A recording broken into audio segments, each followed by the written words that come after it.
തുടങ്ങാം. എല്ലാവർക്കും നമസ്കാരം. തഥാഗത നോയറ്റിക് ആൻഡ് താന്ത്രിക് റിസർച്ച് അക്കാഡമിയുടെ വിജ്ഞാന ഭൈരവതന്ത്ര സ്പൈതിയിലേക്ക് ഏവരെയും സ്നേഹപൂർവ്വം സ്വാഗതം ചെയ്യുകയാണ്. ലളിതാ സഹസ്രനാമം ക്ലാസ്സിന് ശേഷം രാംജിയോടൊപ്പമുള്ള നമ്മളുടെ അടുത്തൊരു ക്ലാസ്സാണ്. വിജ്ഞാന ഭൈരവം നമ്മൾ കുറേ കാലമായിട്ട് സംസാരിച്ചു വരുന്ന വിഷയം തന്നെയാണ്. തന്ത്ര ബിഗിനേഴ്സ് കോഴ്സും അതുപോലെ ഫിഫ്ത്ത് ഡയമെൻഷൻ മെഡിറ്റേഷൻ ക്ലാസ്സുകളിലൊക്കെ അറ്റൻഡ് ചെയ്തവർക്ക് ചെറിയ രീതിയിൽ കുറച്ച് മെഡിറ്റേഷൻസ് എല്ലാം വിജ്ഞാന ഭൈരവതന്ത്രത്തിൽ പരിചയം ഉണ്ടായിരിക്കും. ഇത്തവണ നമ്മൾ കുറച്ചുകൂടെ ഡീറ്റെയിൽ ആയിട്ട് 112 ധാരണകളെയും മനസ്സിലാക്കി അതിൻ്റെ തത്വചിന്തയും ഒപ്പം തന്നെ അത് അനുഭവിച്ചുകൊണ്ട് മുന്നോട്ട് പോകുന്ന തരത്തിലാണ് ഇത്തവണത്തെ നമ്മളുടെ ക്ലാസ്. ഏതൊരാൾക്കും, അതായത് ആധ്യാത്മിക മേഖലയിൽ പിച്ച വെച്ചിട്ടുള്ള ഒരാൾക്കും വളരെ മുന്നോട്ട് പോയിട്ടുള്ള ഒരു സാധകനും ഒരേപോലെ ആവശ്യം വരുന്ന അല്ലെങ്കിൽ ഒരേപോലെ പ്രാക്ടീസ് ചെയ്യാൻ പറ്റുന്ന ഒരു തന്ത്രം കൂടിയാണ് വിജ്ഞാന ഭൈരവതന്ത്രം. നമ്മളോടൊപ്പം ഉള്ളത് ഡോക്ടർ ആർ രാമാനന്ദാണ്.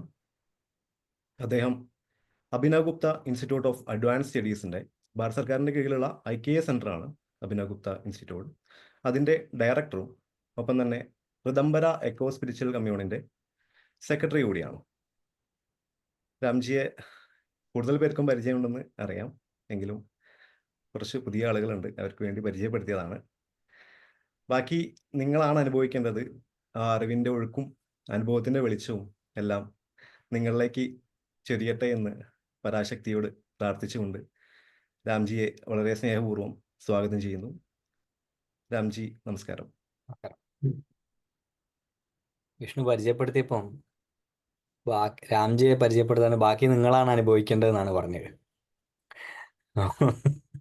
അപ്പൊ ഇതുവരെ അനുഭവിച്ച് മതിയാവാത്തവർക്ക് വേണ്ടിയിട്ട് വിജ്ഞാന ഭൈരവതന്ത്രം എന്നുള്ളതാണ് അല്ലെ. അപ്പൊ ഒരുപാട് കാലമായിട്ട് പരിചയമുള്ള കുറെ എല്ലാവരും മുമ്പ് കാണുന്ന എല്ലാവരും പരിചയമുള്ളതുകൊണ്ടാട്ടോ ഞാൻ വളരെ ഇതായിട്ട് പറഞ്ഞത്.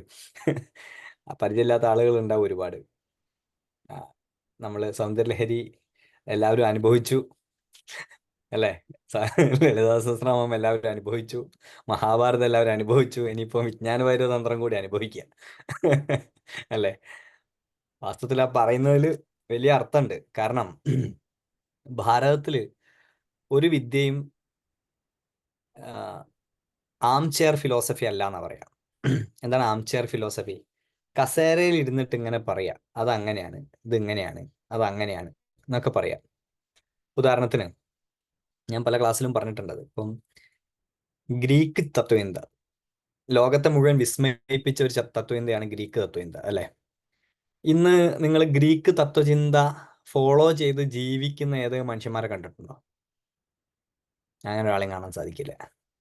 ഞാനൊരു പ്ലേറ്റോണിസ്റ്റ് ആണ് എന്ന് ഒരാളും പറയുന്നത് കേട്ടില്ല. ഞാനൊരു അരിസ്റ്റോട്ടിലിയൻ ആണ് എന്ന് പറയുന്ന ഒരു ആളെയും നമ്മൾ കണ്ടിട്ടില്ല. അരിസ്റ്റോട്ടിലും പ്ലേറ്റോ ഒക്കെ എവിടെയാണ് ഇരിക്കുന്നത്? പണ്ട് വളരെ പ്രസിദ്ധനായിട്ടുള്ളൊരു മനുഷ്യൻ, അദ്ദേഹം രസകരമായ ഇത്തരം കാര്യങ്ങളോട് സംസാരിക്കുന്ന ആളാണ്. അദ്ദേഹത്തിന്റെ പേര് കേസരി ബാലകൃഷ്ണപിള്ള എന്നാണ്. നിങ്ങൾക്ക് അറിയാൻ മതി. കേസരിയുടെ ചിന്തകൾ, ചരിത്ര ഗവേഷണങ്ങളൊക്കെ ഉണ്ട്. വളരെ അത്ഭുതകരങ്ങളായിട്ടുള്ള വിസ്മയകരങ്ങളായിട്ടുള്ള ചരിത്ര ഗവേഷണങ്ങളൊക്കെ നടത്തിയ ആളാണ് കേസരി ബാലകൃഷ്ണപിള്ള. കേസരി ബാലകൃഷ്ണപിള്ളയോട് ആരോ ചോദിക്കുന്നുണ്ട്, നിങ്ങൾ ഇത്രയും ചരിത്ര ഗവേഷണം നടത്തുകയാണെങ്കിൽ നിങ്ങൾക്ക് ഏതെങ്കിലും ഒരു യൂണിവേഴ്സിറ്റിയിൽ ജോയിൻ ചെയ്തിട്ട് ഒരു PhD എടുത്തൂടെ, ഈ വിഷയത്തിൽ ഒരു ഗവേഷണ ബിരുദം കരസ്ഥമാക്കിക്കൂടെ, ഒരു പ്രബന്ധ എഴുതി പാസ്സാക്കിക്കൂടെ എന്ന് ചോദിച്ചു.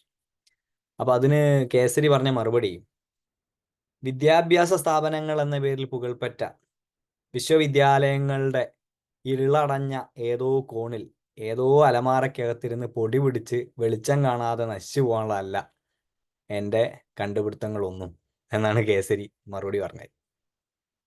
ഇത് ഈ സന്ദർഭത്തിൽ പ്രസക്ത. പ്ലേറ്റോയും അരിസ്റ്റോട്ടിലും ഒക്കെ എവിടെയാണ് ഉള്ളതെന്ന് ചോദിച്ചാൽ അത് ഇരിക്കുന്നത് ഏതോ വിദ്യാഭ്യാസ സ്ഥാപനത്തിന്റെ ആരും കടന്നു ചെല്ലാത്ത ഏതൊക്കെയോ അലമാറകൾക്കുള്ളിൽ ഇരുന്ന് പൊടി പിടിച്ച് കുട്ടികൾ ഫിലോസഫി പഠിക്കുന്ന സമയത്ത് മാർക്ക് കിട്ടാൻ വേണ്ടി കാണാപാഠം പഠിച്ച് എഴുതുന്ന അത്ര നിലയിലേക്ക് ഒരു കാലത്തെ വിശ്വം മുഴുവൻ അത്ഭുതത്തോടെ വീക്ഷിച്ച ഗ്രീക്ക് തത്വചിന്ത ആ ഒരു അവസ്ഥയിൽ വന്ന് പെട്ടു. നോക്കൂ, ഏതാണ്ട് നമ്മൾ പറയുകയാണെങ്കിൽ അതിലും പ്രാചീനാണ്. എന്നാൽ പോലും ഭാരതത്തിൻ്റെ സംസ്കാരം, അതിൻ്റെ നാഗരികത, അതിൻ്റെ തത്വചിന്ത, ഇതെല്ലാം ലോകത്തെ ഇതുപോലെ വിസ്മയിപ്പിച്ചിട്ടുണ്ട്. അത് അങ്ങനെ പറഞ്ഞത് തെറ്റാണ്. ഇതുപോലെ ഏത് കാലവും അത് വിസ്മയിപ്പിച്ചുകൊണ്ടേയിരിക്കുന്നു എന്ന് പറയുന്നതാണ് ശരി. എന്തുകൊണ്ടാണ് ഇത് ഏതോ സർവകലാശാലകളിൽ പഠിക്കാൻ പണ്ട് അഭിനവ് ഗുപ്തൻ എന്ന് പറയുന്ന ഒരാളുണ്ടായിരുന്നു. അദ്ദേഹത്തിൻ്റെ തന്ത്രലോകം എന്ന് പറയുന്ന ഒന്നുണ്ട്. പണ്ട് കാശ്മീര ശൈവം എന്ന് പറയുന്നൊരു പദ്ധതി ഉണ്ട്. അതിൽ വിജ്ഞാന ഭൈരവതന്ത്രം എന്ന് പറയുന്ന ഒരു കാര്യമുണ്ട്. എന്നൊന്നും ഒരു ഫിലോസഫി കുട്ടിയും പഠിച്ച് പരീക്ഷയ്ക്ക് മാർക്ക് വാങ്ങുന്നില്ല. മറിച്ച് ഈ ഭാരതത്തിൽ ഉടനീളമുള്ള ജനങ്ങൾ അത് പ്രാക്ടീസ് ചെയ്യുകയും അതിൽ നിന്നുള്ള അനുഭവങ്ങൾ നേടിയെടുക്കുകയും ചെയ്യുന്നുണ്ട്. അതിൻ്റെ അർത്ഥം ഇത് കേവലം തത്വചിന്തയല്ല എന്നുള്ളതാണ്. ഇത് ഒരു പ്രായോഗിക ശാസ്ത്രമാണ്. പ്രയോഗത്തിൽ വരുത്താൻ പറ്റാത്ത ഒരു ശാസ്ത്രവും ലോകത്ത് നിലനിൽക്കുകയില്ല. അത് ഭൂമിയുടെ ഒരു നിയമം, ഒരു അലിഖിത നിയമമാണ്. എന്താണ് അലിഖിത നിയമം എന്ന് പറയുന്നത്? ഭൂമിക്ക് ആവശ്യമില്ലാത്ത ഒന്നും ഭൂമി നിലനിർത്തുകയില്ല. നമ്മൾ പറയാറുണ്ട് പല ജീവജാലങ്ങളും എക്സ്റ്റിങ്ക്റ്റ് ആയിക്കൊണ്ടിരിക്കുന്നു, അതിനെ സംരക്ഷിക്കേണ്ടതായിട്ടുണ്ട്. മനുഷ്യൻ ജീവിച്ചിരിക്കുന്ന കാലത്താണെങ്കിൽ ഡിനോസറിനെ സംരക്ഷിക്കാൻ ഡിനോസറിന് ഒരു നാഷണൽ പാർക്കൊക്കെ തുടങ്ങുമായിരുന്നു, അല്ലേ, ഇതിനെ സംരക്ഷിക്കാൻ വേണ്ടിയിട്ട്. പക്ഷേ ഭൂമിക്ക് ആവശ്യമില്ലാത്തതിനെ കളയാൻ ഒരു സെക്കൻഡ് പോലും എടുക്കുന്നില്ല. അത് പ്രകൃതിയുടെ ഒരു നിയമമാണ്. പ്രകൃതിക്ക് ഏത് കാലത്താണോ മനുഷ്യൻ എന്ന് പറയുന്ന ഈ ജീവിയോട് അതിന് സ്വാഭാവികമായും തൻ്റെ മറ്റു മക്കളോടുള്ള അത്രയും മമത, ആ മമത കുറയുന്നത്, ആ നിമിഷം ഇത് ഇല്ലാതെയായി പോകും. അതുപോലെ തന്നെയാണ് ശാസ്ത്രങ്ങൾ. ഏത് കാലത്താണോ ഒരു ശാസ്ത്രം മനുഷ്യന് ഉപയോഗമില്ലാത്തതായി തീരുന്നത്, ആ കാലത്ത് ആ ശാസ്ത്രമേ അല്ലാതെയായി പോവും, അത് നഷ്ടപ്പെട്ടു പോകും. അന്ന് തുടങ്ങി ഇന്ന് വരെ ഇത് അനസ്യൂതമായി തുടരുന്നുണ്ട് എങ്കിൽ അതിൻ്റെ അർത്ഥം അന്ന് മുതൽ ഇന്ന് വരെ മനുഷ്യരാശിക്ക് വേണ്ട പലതും നൽകുന്ന ഒന്ന് ഇതിൻ്റെ അകത്തുണ്ട് എന്നുള്ളതാണ്. മറ്റെവിടെയും കിട്ടാത്ത എന്തോ ഒന്ന് ഉണ്ട് എന്നുള്ളതാണ്. അങ്ങനെ തന്ത്രം എന്ന വാക്ക് പറയുന്ന സമയത്ത് തന്നെ, വിജ്ഞാന ഭൈരവ തന്ത്രമാണ് നമ്മുടെ വിഷയം. തന്ത്രം എന്ന വാക്ക് പറയുമ്പോൾ തന്നെ തന്ത്രത്തിൻ്റെ അവസാനം, വിജ്ഞാന ഭൈരവ തന്ത്രം എന്ന വാക്കിൻ്റെ അവസാനം തന്ത്രം എന്ന വാക്കാണ് ചേർത്തിരിക്കുന്നത്. ആ തന്ത്രം എന്ന വാക്കിൻ്റെ അർത്ഥം തന്നെ ടെക്നിക്ക് എന്നാണ്. എന്താണ് ടെക്നിക്ക്? ടെക്നിക്ക് മറ്റൊന്നുമല്ല, ടെക്നിക്ക് സ്വയം ഈശ്വരനാണ് എന്ന് തിരിച്ചറിയാനുള്ള ടെക്നിക്ക്. അപ്പോൾ ഒരു ടെക്നിക്ക് ഉണ്ട്, അതിലൊരു ടെക്നോളജി ഉണ്ട്. അത് വെറും ഒരു പുസ്തക സ്ഥാപിതമായ വിദ്യയല്ല. ടെക്നോളജി ഉൾച്ചേർന്നിരിക്കുന്ന ഒന്നാണ്. എല്ലാ ഗ്രന്ഥങ്ങൾക്കും, തന്ത്രത്തിലെ എല്ലാ ഗ്രന്ഥങ്ങൾക്കും പൊതുവിൽ 4 സ്വഭാവങ്ങൾ ഉണ്ടെന്ന് നമ്മൾ പറയാറുണ്ട്. ഒന്ന്, അതിൻ്റെ ഒരു ജ്ഞാനഭാഗം ഉണ്ടാവും, ഒരു വിദ്യാപാദം എന്ന് പറയുന്ന ഭാഗം, ജ്ഞാനപാദം. അതിൻ്റെ തിയറി ഉള്ള ഭാഗം. ഇപ്പോൾ നമ്മൾ കുറേ പേര്, ഞാൻ കാണുന്ന സമയത്ത് ഒരുപാട് പേര്, നമ്മൾ ഒരുപാട് ക്ലാസ്സുകളിലൂടെ നമ്മുടെ ശൈവവും ശാക്തവുമായിട്ടുള്ള സിദ്ധാന്തങ്ങളൊക്കെ പരിചയപ്പെട്ടിട്ടുണ്ടാവും. പരിചയമില്ലാത്തവരും ഉണ്ടാവും ഇതിൻ്റെ അകത്ത്. അപ്പോൾ എല്ലാ ക്ലാസ്സിലും നമ്മൾ എടുക്കുന്ന ഒരു നിലപാട്, എത്ര പഠിച്ചാലും വീണ്ടും വീണ്ടും ബേസിക് മുതൽ പഠിക്കുക എന്നുള്ളതാണ്. അപ്പം ലളിതാ സഹസ്രനാമത്തിലായിക്കോട്ടെ, സൗന്ദര്യലഹരിയിലായിക്കോട്ടെ, ഇനിയിപ്പോൾ വിജ്ഞാന ഭൈരവതന്ത്രത്തിലായിക്കോട്ടെ, ക്രമകാളിയിലായിക്കോട്ടെ, എല്ലാത്തിലും ശൈവ തത്വചിന്ത അറിയുന്ന 90 പേരുണ്ടെങ്കിൽ 10 പേർക്ക് അത് അറിയില്ലെങ്കിൽ അത് ആദ്യം മുതലേ സംസാരിച്ച് പോവുക എന്നുള്ളതാണ് നമ്മുടെ രീതി. അപ്പോൾ ഈ 90 പേർക്ക് അത് വീണ്ടും ഉറക്കുകയും ചെയ്യും, 10 പേർക്ക് അതിൻ്റെ ആശയ അടിസ്ഥാനത്തെ മനസ്സിലാവുകയും ചെയ്യും. ഞാൻ പറഞ്ഞു വരുന്നത്, ശൈവ തത്വചിന്തയെ നമ്മൾ കഴിഞ്ഞ പല ക്ലാസ്സുകളിലായിട്ട് മനസ്സിലാക്കിയിട്ടുണ്ട്, സ്ഥിരമായി അറ്റൻഡ് ചെയ്യുന്ന ആളുകൾക്ക് മനസ്സിലാക്കിയിട്ടുണ്ട്. അതാണ് അതിൻ്റെ ജ്ഞാനപാദം. അതിൻ്റെ ജ്ഞാനപാദം അല്ലെങ്കിൽ വിദ്യാപാദം എന്ന് പറയുന്ന അതിൻ്റെ ഒരു സെഗ്മെൻ്റ് ആണത്. ചില ടെക്സ്റ്റുകൾ ജ്ഞാനത്തെ ആസ്പദമാക്കി മാത്രം രചിക്കപ്പെട്ടിട്ടുള്ളതാണ്. ജ്ഞാനമാണ് അതിൻ്റെ പ്രധാനപ്പെട്ട വിഷയം. ഉദാഹരണത്തിന് ശിവസൂത്രം, വസുഗുപ്തന് വെളിപ്പെട്ട ശിവസൂത്രം എന്ന് പറയുന്ന മഹാകൃതി ജ്ഞാനത്തെ ധാരാളം തരുന്നതാണ്. ഒരുപക്ഷെ പ്രത്യഭിജ്ഞാ ഹൃദയത്തിന് ആ സ്വഭാവമുണ്ട്. ജ്ഞാനമാണ് അതിൻ്റെ പ്രധാനപ്പെട്ട വിഷയം. മറ്റൊരു സെഗ്മെന്റ് എല്ലാ തന്ത്രഗ്രന്ഥങ്ങളിലും ഉള്ളത് ജ്ഞാനപാദം അഥവാ വിദ്യാപാദം, പിന്നെ ഉള്ളത് ക്രിയാപാദമാണ്. ക്രിയാപാദം അതിൻ്റെ റിച്വലിസ്റ്റിക് സൈഡാണ്. എന്താ റിച്വലിസ്റ്റിക് സൈഡ്? അതിൽ പറഞ്ഞിരിക്കുന്ന പല കാര്യങ്ങളെയും റിച്വൽസിലൂടെ നമുക്ക് മനസ്സിലാക്കി തരുന്നതാണ് ക്രിയാപാദം. അപ്പൊ ക്രിയകൾ ചെയ്യുന്നുണ്ടാവും, പൂജ ചെയ്യും, യന്ത്രങ്ങൾ വെച്ചിട്ട് ഓരോന്ന് ചെയ്യും, ഹോമം ചെയ്യും, ജപിക്കുമ്പോൾ ന്യസിക്കും, ശരീരത്തിലൊക്കെ തൊട്ട് തൊട്ട് ന്യസിക്കും, ഇങ്ങനെയൊക്കെ കണ്ടിട്ടുണ്ടാവും. അങ്ങനെ ക്രിയകളുണ്ട്. പിന്നെയോ പിന്നെയുള്ളത് ചര്യാപാദാണ്. ചര്യാപാദം എന്ന് പറഞ്ഞാൽ നിത്യാനുഷ്ഠാനാണ്. ഒരു വിദ്യ നമ്മൾ ഉറയ്ക്കണമെങ്കിൽ നിത്യേന അത് അനുസന്ധാനം ചെയ്യേണ്ടതായിട്ടുണ്ട്. നിത്യേന അനുസന്ധാനം ചെയ്താൽ മാത്രമേ നമുക്ക് അതിൻ്റെ ഉള്ളിൽ മാസ്റ്ററി ഉണ്ടാവുള്ളൂ. ആ മാസ്റ്ററി ഉണ്ടാവാൻ വേണ്ടി തന്ത്രങ്ങൾ പറയുന്ന ഒരു സെഗ്മെന്റ് ആണ് എന്ത്? ചര്യാപാദം. മറ്റൊന്നുള്ളത് യോഗപാദം എന്നുള്ളതാണ്. യോഗപാദം ശക്തിപാദം പോലെയാണ്. വളരെ ഇമ്മീഡിയറ്റ് ആയിട്ട് മറ്റ് പല ശൈവഗ്രന്ഥങ്ങളും അല്ലെങ്കിൽ മറ്റ് പല ജ്ഞാനഗ്രന്ഥങ്ങളും ജ്ഞാനത്തിലൂടെയും ക്രിയയിലൂടെയും ചര്യയിലൂടെയും ഒക്കെ നേടിയെടുക്കാൻ ഉദ്ദേശിച്ചിരിക്കുന്ന കാര്യങ്ങളെ ഇമ്മീഡിയറ്റ് ആയിട്ട് ഡെലിവർ ചെയ്യുക എന്നുള്ളതാണ് യോഗപാദത്തിൻ്റെ ഒരു പ്രത്യേകത. അങ്ങനെ നോക്കുമ്പോൾ വിജ്ഞാന ഭൈരവ തന്ത്രം ഒരു യോഗ പാദത്തിൽ ഊന്നി നിൽക്കുന്ന ഒരു ഗ്രന്ഥമാണ്. അതുകൊണ്ട് ഇത് ആത്യന്തികമായി ഒരു യൗകിക ഗ്രന്ഥമാണ്. ഇതിൻ്റെ വിഷയം യോഗയാണ്.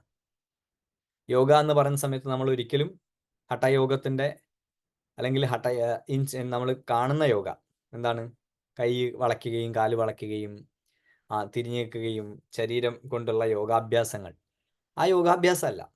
പകരം ആത്യന്തികമായി നമ്മുടെ ബോധത്തെ ഉയർത്താൻ വേണ്ടി ഉണ്ടാക്കിയിരിക്കുന്ന യോഗപാദമാണ്, യോഗചര്യയാണ് വിജ്ഞാന ഭൈരവ തന്ത്രത്തിൻ്റെ പ്രതിപാദ്യ വിഷയം.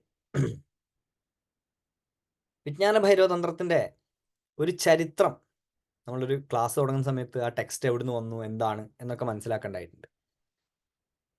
വിജ്ഞാന ഭൈരവ തന്ത്രത്തിൻ്റെ ചരിത്രം എവിടെ നിന്ന് ആരംഭിക്കുന്നു എന്ന ചോദ്യത്തിന് ഈ ടെക്സ്റ്റ് ഒരു ആഗമമാണ് എന്നാണ് ഉത്തരം. ആഗമം ശിവാഗമങ്ങൾ അല്ലെങ്കിൽ ഭൈരവാഗമങ്ങളിൽ പെട്ടതാണ്. ഭൈരവാഗമങ്ങൾ എന്ന് പ്രത്യേകം പറയാൻ കാരണം 3 തരത്തിലുള്ള തന്ത്രങ്ങൾ ശൈവത്തിലുണ്ട്. അതിലൊന്നാമത്തെ തന്ത്രം ഞാനും ശിവനും രണ്ടാണ് എന്ന് അറിയുന്ന ശിവതന്ത്രങ്ങളാണ്. ഞാനും ശിവനും വേറെ വേറെയാണ്. ഇപ്പോൾ തമിഴ്നാട്ടിലൊക്കെ ശൈവ സിദ്ധാന്തത്തിൻ്റെയൊക്കെ രീതി, ഇപ്പോൾ ക്ഷേത്രത്തിൽ പോയി നമ്മൾ ശിവൻ അടിയാനാണ്. നമ്മൾ ആരല്ല? നമ്മൾ ശിവനല്ല, നമ്മൾ ശിവന്റെ അടിമയാണ്. ശിവനോട് ദാസ്യഭാവമാണ് ഭക്തനുള്ളത്. ഭക്തനും ഭഗവാനും തമ്മിലുള്ള അന്തരം അവിടെ ഉണ്ട്. ഇതിനെ ശിവതന്ത്രങ്ങൾ എന്ന് വിളിക്കും.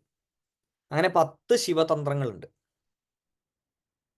മറ്റൊന്ന്, ഞാനും ഭഗവാനും ഉണ്ട്, എനിക്ക് ഭക്തിയിലൂടെ ഭഗവാനൊപ്പമാവാൻ സാധിക്കും. ഭഗവാനല്ലേ, ഭഗവാനൊപ്പം ശിവതുല്യനായി തീരാൻ സാധിക്കും. അതിനെ രുദ്രാഗമങ്ങൾ എന്ന് വിളിക്കുന്നു, രുദ്രതന്ത്രങ്ങൾ എന്ന് വിളിക്കുന്നു. അത് 18 എണ്ണമുണ്ട്. 18 രുദ്രതന്ത്രങ്ങളും 10 ശിവതന്ത്രങ്ങളും കൂടി ചേർന്നാൽ 28 ശൈവ സിദ്ധാന്തത്തിൻ്റെ തന്ത്രങ്ങളായി. ശിവതന്ത്രങ്ങളെ നമ്മൾ ഭേദതന്ത്രങ്ങൾ എന്നാ വിളിക്കാം. ഭേദതന്ത്രം എന്ന് പറഞ്ഞാൽ എന്താ? ഞാനും ഭഗവാനും തമ്മിൽ ഭേദമുണ്ട്. രുദ്രതന്ത്രം എന്ന് പറഞ്ഞാൽ ഭേദാഭേദതന്ത്രമാണ്. ഭേദമുണ്ട് എന്നാൽ അഭേദമുണ്ട്. ഭേദമുണ്ട്, ഞാനും ഭഗവാനും വ്യത്യസ്തരാണ്, എന്നാൽ എനിക്ക് ഭഗവാനായി തീരാൻ സാധിക്കുകയും ചെയ്യും. അങ്ങനെയുള്ള 28 തന്ത്രങ്ങളെ വേദവും ഭേദാഭേദവും ചേർത്ത് ശൈവ സിദ്ധാന്തത്തിന്റെ അടിസ്ഥാനപരമായ തന്ത്രങ്ങളായി കണക്കാക്കും. ഇനി ഈ കൂട്ടത്തിൽ ഏറ്റവും ഉയർന്ന തന്ത്രങ്ങൾ എന്ന് പറയുന്നത് ഭൈരവ തന്ത്രങ്ങളാണ്. എന്താണ്? ഭൈരവ തന്ത്രങ്ങൾ. അതിനെ ഭൈരവാഗമങ്ങൾ എന്ന് വിളിക്കുന്നു. അവിടെ അഭേദമാണ് അവസ്ഥ. ഞാനും ശിവനും എന്ന ഡിസ്റ്റിങ്ഷൻ, ഭേദഭാവന ഇല്ല. അവിടെ അഖണ്ഡാനുഭൂതിയാണുള്ളത്. അതുകൊണ്ട് ഇതിനെ പലപ്പോഴും ശിവാദ്വൈതം എന്ന് വിളിക്കുന്നു. നമുക്ക് അദ്വൈതം ചിന്ത പരിചയമുണ്ട് അല്ലേ? ശങ്കരന്റെ അദ്വൈത ചിന്ത പരിചയമുണ്ട്. ബാദരായണൻ മുതലുള്ള അദ്വൈത ചിന്തകരെ പരിചയമുണ്ട്. വൈദികമായ അദ്വൈത ധാരയെ പരിചയമുണ്ട്. ശിവാദ്വൈതം എന്നാൽ താന്ത്രികമായ ഒരു അദ്വൈത ധാരയാണ്. ഇവിടെ ശിവാദ്വൈതം എന്ന് വിളിക്കുന്നത് സ്വയമേവ ഒരു വ്യക്തി ഭൈരവനാവാനുള്ള സാധ്യതയെ അല്ലെങ്കിൽ അങ്ങനെയുള്ള ഒരു സാഹചര്യത്തെ ഉണ്ടാക്കുക എന്നുള്ളതാണ് ഭൈരവ ആഗമങ്ങളുടെ ലക്ഷ്യം. അങ്ങനെയുള്ള ഭൈരവാഗമങ്ങളിൽ പെട്ടിരിക്കുന്നതാണ് വിജ്ഞാന ഭൈരവ തന്ത്രം. അപ്പൊ അതിൽ ഭൈരവം എന്താണെന്ന് മനസ്സിലാക്കി. ഈ അർത്ഥത്തിൽ ഭൈരവതന്ത്രം എന്താണെന്ന് മനസ്സിലാക്കി. അതെന്താണ്? അഭേദതന്ത്രമാണ്, അദ്വൈത തന്ത്രങ്ങളാണ്. ശിവതന്ത്രങ്ങൾ ഭേദതന്ത്രങ്ങളാണ്. രുദ്രതന്ത്രങ്ങൾ ദ്വൈതാദ്വൈതം അഥവാ ഭേദാഭേദ തന്ത്രങ്ങളാണ്. ഇനി അതിലൊരു വാക്കുണ്ട്, ആഗമം എന്നാണ് ആ വാക്ക്. ആഗമം, നിഗമം എന്നൊക്കെ നമ്മൾ ധാരാളം കേട്ടിട്ടുണ്ടാവും. ആഗമങ്ങളിൽ പറഞ്ഞിരിക്കുന്നത് പ്രകാരം എന്നൊക്കെ പറയും. തമിഴ്നാട്ടിലൊക്കെ വളരെ ധാരാളം സംസാരിക്കും. അവർ പക്ഷെ പറയുന്നത് ഈ ശൈവ സിദ്ധാന്തത്തിന്റെ ആഗമങ്ങളാണ്, ഭൈരവാഗമങ്ങളെയല്ല പറയുന്നത്. തമിഴ്നാട്ടിൽ ഭൈരവാഗമങ്ങളല്ല വളരെ പ്രസിദ്ധമായിട്ടുള്ളത്. ഉള്ളവരുണ്ട്, ക്ഷേത്രങ്ങളിലൊക്കെ പാലിക്കപ്പെടുന്നത് മറ്റു രീതിയാണ്. അപ്പൊ ഭൈരവാഗമങ്ങൾ എന്ന് പറഞ്ഞാൽ, ആഗമം എന്ന് പറഞ്ഞാൽ അതിന്റെ അർത്ഥം എന്താ? അവിടെ നിന്ന് വന്നത് എന്നാണ് അർത്ഥം. എവിടെ നിന്ന് വന്നത്? മുകളിൽ നിന്ന് വന്നത്. ഏത് മുകളിൽ നിന്ന് വന്നത്? ഫിസിക്കലി നോക്കുമ്പോൾ അത് കൈലാസാണ്. ഫിസിക്കലി നോക്കുന്ന സമയത്ത് അത് കൈലാസാണ്. ഭാരതത്തിന്റെ വിശാലമായ ഭൂപടത്തെ നോക്കുന്ന സമയത്ത് നമുക്ക് മുകളിലുള്ളത് കൈലാസാണ്. നമുക്ക് മുകളിലുള്ളതല്ല, ലോകത്തിന്റെ തന്നെ മട്ടുപ്പാവ് എന്ന് വിളിക്കപ്പെടുന്നത് ഏത് സ്ഥലമാണ്? ടിബറ്റൻ പീഠഭൂമിയാണ്. അപ്പൊ ടിബറ്റൻ പീഠഭൂമിയിൽ നമുക്ക് എന്ത് കാണാം? നമുക്കവിടെ നമ്മുടെ കൈലാസത്തെ കാണാം. അപ്പൊ ഏറ്റവും ഉയർന്ന അവിടെ നിന്ന് താഴേക്ക് പ്രവഹിച്ചത്. നമ്മൾ ശിവനെ വടക്കുന്നാഥൻ എന്ന് വിളിക്കാറുണ്ട്. തൃശ്ശൂർക്കാർക്കൊക്കെ അറിയാം അല്ലേ? വടക്കുന്നാഥൻ, അങ്ങോട്ട് നോക്കിയാൽ വടക്കുള്ള നാഥൻ.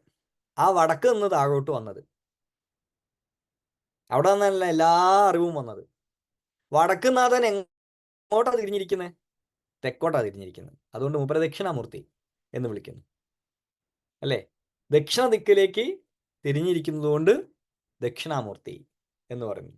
കനിവടു തെക്കു തിരിഞ്ഞു കല്ലാൽ തണലിലിരുന്ന മൂർത്തി കാത്തുകൊള്ളുക എന്നല്ലേ നാരായണ ഗുരു പാടിയത്. തെക്കോട്ട് തിരിഞ്ഞിരിക്കുന്നു. എന്തുകൊണ്ട് തെക്കോട്ട് തിരിഞ്ഞിരിക്കുന്നു? ആള് വടക്കായിരിക്കുന്നത്. അപ്പൊ താഴെയാണ് ബാക്കിയുള്ളവർ. ഒരാൾ താഴെയും മറ്റൊരാൾ മുകളിലും ഇരുന്ന് എന്തെങ്കിലും ഒരു വിദ്യ അഭ്യസിച്ചിട്ടുണ്ടെങ്കിൽ ആ വിദ്യയെ നമ്മൾ ഉപനിഷത്ത് എന്നാണ് വിളിക്കുക. ഒരാൾ മുകളിലിരിക്കുകയും മറ്റൊരാൾ താഴെ ഇരിക്കുകയും ശിഷ്യൻ താഴെ ഇരിക്കുകയും ചെയ്ത് ആ വിദ്യ എന്ത് വിളിക്കും ഭാരതത്തിൽ? ഉപനിഷത്ത്. അടുത്ത് താഴെ ഇരുന്ന് കേട്ട് മനസ്സിലാക്കിയത്. അങ്ങനെ വരുന്ന സമയത്ത് വിജ്ഞാന ഭൈരവ തന്ത്രത്തിന് ശിവവിജ്ഞാനോപനിഷത്ത് എന്ന് പറയുന്ന ഒരു പേരുണ്ട്. ശിവ വിജ്ഞാനോപനിഷത്ത്. അങ്ങനെ വിളിച്ചിരിക്കുന്നത് അഭിനവഗുപ്ത മഹാപ്രഭു തന്നെയാണ്. അഭിനവഗുപ്തൻ വിജ്ഞാന ഭൈരവ തന്ത്രത്തിനെ ശിവജ്ഞാനോപനിഷത്ത് അഥവാ ശിവവിജ്ഞാനോപനിഷത്ത് എന്ന് വിളിച്ചിരിക്കുന്നു. അത് ഉപനിഷത്താണ്, മുകളിൽ നിന്ന് താഴേക്ക് ഒഴുകിയതാണ്. മുകളിലിരിക്കുന്ന ആളാരാണെന്ന് മനസ്സിലായി, അത് ഭൈരവനാണ്. കൈലാസോപരി സ്ഥിതമായിരിക്കുന്ന ഭൈരവനാണ് എന്ന് മനസ്സിലായി. എന്നാൽ താഴെ ഇരിക്കുന്ന ആരാണ്? താഴെ കേൾക്കാൻ ഒരാൾ വേണമല്ലോ.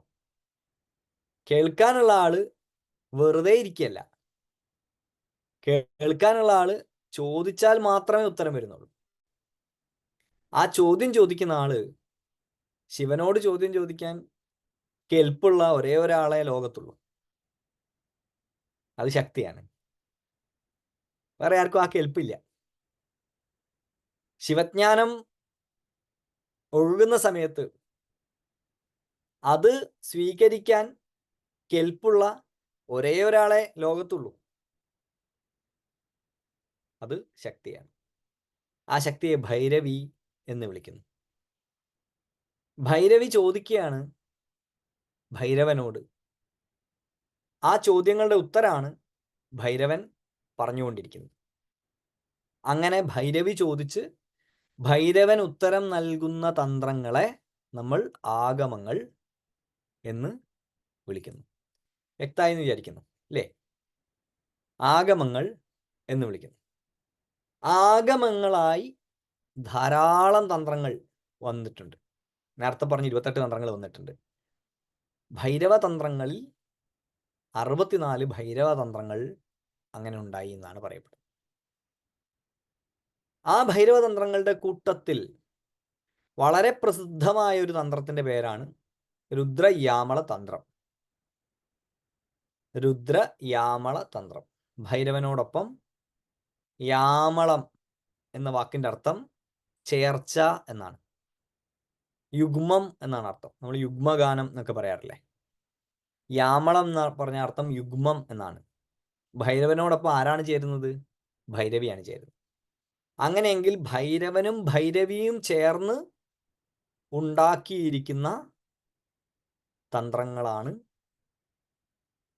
രുദ്രയാമള തന്ത്രത്തിലുള്ളത്. രുദ്രയാമള തന്ത്രം. ഈ രുദ്രയാമള തന്ത്രത്തിന്റെ ഒരു അധ്യായത്തിന്റെ പേരാണ് വിജ്ഞാന ഭൈരവ തന്ത്രം. രുദ്രയാമള തന്ത്രത്തിലെ ഒരു അധ്യായമാണ് വിജ്ഞാന ഭൈരവ തന്ത്രം. മറ്റൊരു അധ്യായമാണ് പരാതൃംശിക വിവരണം. പരാതൃശിക മറ്റൊരു അധ്യായമാണ്. പരാതൃശികൊക്കെ വായിച്ച മിനിമം ഒരു 5 വർഷം എടുക്കും അത് മനസ്സിലാവാൻ. ആവർത്തിച്ച് വായിച്ച 5 വർഷം കൊണ്ട് മനസ്സിലായ ഭാഗ്യം. അത്ര കട്ടിയ. വിജ്ഞാന ഭൈരവ തന്ത്രത്തിന് അങ്ങനത്തെ കട്ടിയൊന്നുമില്ല. കാര്യം എന്താ? ഇത് വായിച്ചാൽ മനസ്സിലാവും. പക്ഷെ എന്താ പ്രശ്നം? ഇത് നീന്തൽ പോലെയാ. നീന്തുന്നതിനെ കുറിച്ച് ഒരു ഉപന്യാസം എഴുതിയാൽ വായിക്കാൻ എളുപ്പമല്ലേ? ഒരു ബുദ്ധിമുട്ടുമില്ല. അത് വായിച്ച് പഠിച്ചിട്ട് വെള്ളത്തിൽ ചാടിയാലോ? അതുപോലെയാണ് വിജ്ഞാന ഭൈരവ തന്ത്രം. വായിക്കാൻ വളരെ എളുപ്പമാണ്. വായിച്ചാൽ മനസ്സിലാവും ചെയ്യും. ടെക്നിക്കാലിറ്റീസ് ഒന്നുമില്ല ഒരുപാട്. പക്ഷേ സൂക്ഷ്മമായ ധ്യാനാവസ്ഥകളിലേക്ക് ഒരു മനുഷ്യനെ കൂട്ടിക്കൊണ്ടുപോകുന്ന അത്ഭുതകരമായ ഒരു കൃതിയാണ് വിജ്ഞാന ഭൈരവ തന്ത്രം. അതിവിശിഷ്ടമായ അത്ഭുതകരമായ ഒരു കൃതിയാണ് വിജ്ഞാന ഭൈരവ തന്ത്രം. ആ വിജ്ഞാന ഭൈരവ തന്ത്രത്തിന്റെ പ്രാരംഭത്തിൽ ശക്തി ശിവനോട് ചോദിക്കുകയാണ്, അല്ലയോ ഭഗവാനെ, അങ്ങ് പ്രപഞ്ചം ഉണ്ടാക്കിയതിനെ കുറിച്ചൊക്കെ പറഞ്ഞു. മറ്റു പല തന്ത്രങ്ങൾ ഉണ്ടാക്കിയിട്ടുണ്ടല്ലോ ആ സമയം കൊണ്ട്. അങ്ങ് പ്രപഞ്ചം ഉണ്ടാക്കിയതിനെ കുറിച്ചൊക്കെ പറഞ്ഞു. പ്രപഞ്ചത്തിന്റെ നിജം എന്ത് എന്ന് എനിക്ക് മനസ്സിലായി. പക്ഷേ ഇതെല്ലാം ഉണ്ടാക്കിയിരിക്കുന്ന, അല്ലെങ്കിൽ ഇതെല്ലാം എന്തിൽ നിന്നാണോ ഉണ്ടായിരിക്കുന്നത്, ഉണ്ടാക്കുക പറയുന്ന വാക്ക് ശരിയല്ല, ഉണ്ടാക്കിയാൽ ഉണ്ടാക്കുന്നു എന്നുള്ള ക്രിയേഷൻ എന്ന വാക്ക് പൊതുവെ സനാതന ധർമ്മത്തിൽ ഉപയോഗിക്കാത്ത വാക്കാണ്. ഈശ്വരൻ പ്രപഞ്ചത്തെ ക്രിയേറ്റ് ചെയ്തു എന്ന് പറയാറില്ല. സ്വകാമേതി ബഹുസ്യാം പ്രജായതേ, സ്വന്തം ഇഷ്ടത്താൽ വർദ്ധിച്ചു എന്നാണ്, വലുതായി എന്നാണ്. ഏതാണ്ട് ആധുനിക ഫിസിക്സിനോട് ചേർന്ന് പോകുന്ന വ്യാഖ്യാനാണ് സനാതന ധർമ്മത്തിനുള്ളത്. ഉണ്ടാക്കി എന്ന വാദം, ക്രിയേഷൻ എന്ന് പറയുന്ന പ്രിൻസിപ്പിൾ പലപ്പോഴും പുരാണങ്ങളൊക്കെ കാണാം. പുരാണങ്ങളൊക്കെ ചെറിയ കുട്ടികൾക്കുള്ള കളിക്കുടുക്കി ആയതുകൊണ്ട് അതിനെ നമ്മൾ കാര്യമാക്കി എടുക്കണ്ട. വലിയ വലിയ ശാസ്ത്രങ്ങളിലേക്ക് പോകുമ്പോൾ, ആഗമങ്ങളിലേക്കും ശ്രുതിവിജ്ഞാനത്തിന്റെ ഉയർന്ന ഉപനിഷത്തുകളിലേക്കൊക്കെ പോകുമ്പോൾ ഈശ്വരൻ ഉണ്ടാക്കിയെന്ന് കാണില്ല. ഉണ്ടാക്കപ്പെട്ടതല്ല, എന്തിൽ നിന്നോ ഉണ്ടായി വന്നതാണ്. എന്തിൽ നിന്ന് എന്നുള്ളതാണ് ചോദ്യം. ആ എസൻസിലേക്ക്, അതിലേക്ക് എത്താൻ ഹൗ ടു റീച്ച് എന്നുള്ള, എന്താണ് ഹൗ ടു റീച്ച്, എവിടെയാണ് എത്തേണ്ടത്? സെന്ററിലാണ്, മധ്യത്തിലാണ് എത്തേണ്ടത്. ആ മധ്യത്തിലെത്താൻ എന്താണ് മാർഗം എന്നൊരു ചോദ്യം ശക്തി ചോദിക്കുകയാണ്. ഒരുപക്ഷെ ആ ചോദ്യം തന്ത്രത്തിന്റെ ചരിത്രത്തിൽ, തന്ത്രങ്ങളുടെ ചരിത്രത്തിൽ, അല്ലെങ്കിൽ ആത്മവിദ്യയുടെ ചരിത്രത്തിൽ മനുഷ്യന് ഇത്രയും ഗുണം ചെയ്ത ഒരു ചോദ്യം വേറെ ഇല്ല. അത്രയും ഗുണകരമായൊരു ചോദ്യമാണ് ശക്തി ചോദിച്ചിരിക്കുന്നത്. കഥയൊക്കെ അവിടെ നിൽക്കട്ടെ, എങ്ങനെ ഭൈരവനായി തീരും അതൊന്ന് എളുപ്പത്തിൽ പറഞ്ഞു തരുമോ എന്നാണ് ചോദ്യം. അപ്പൊ ശിവൻ ഇങ്ങനെ നോക്കി, കുടുങ്ങി. ഇനിയിപ്പം ഇത് പറഞ്ഞു കൊടുത്തേ പറ്റുകയുള്ളൂ.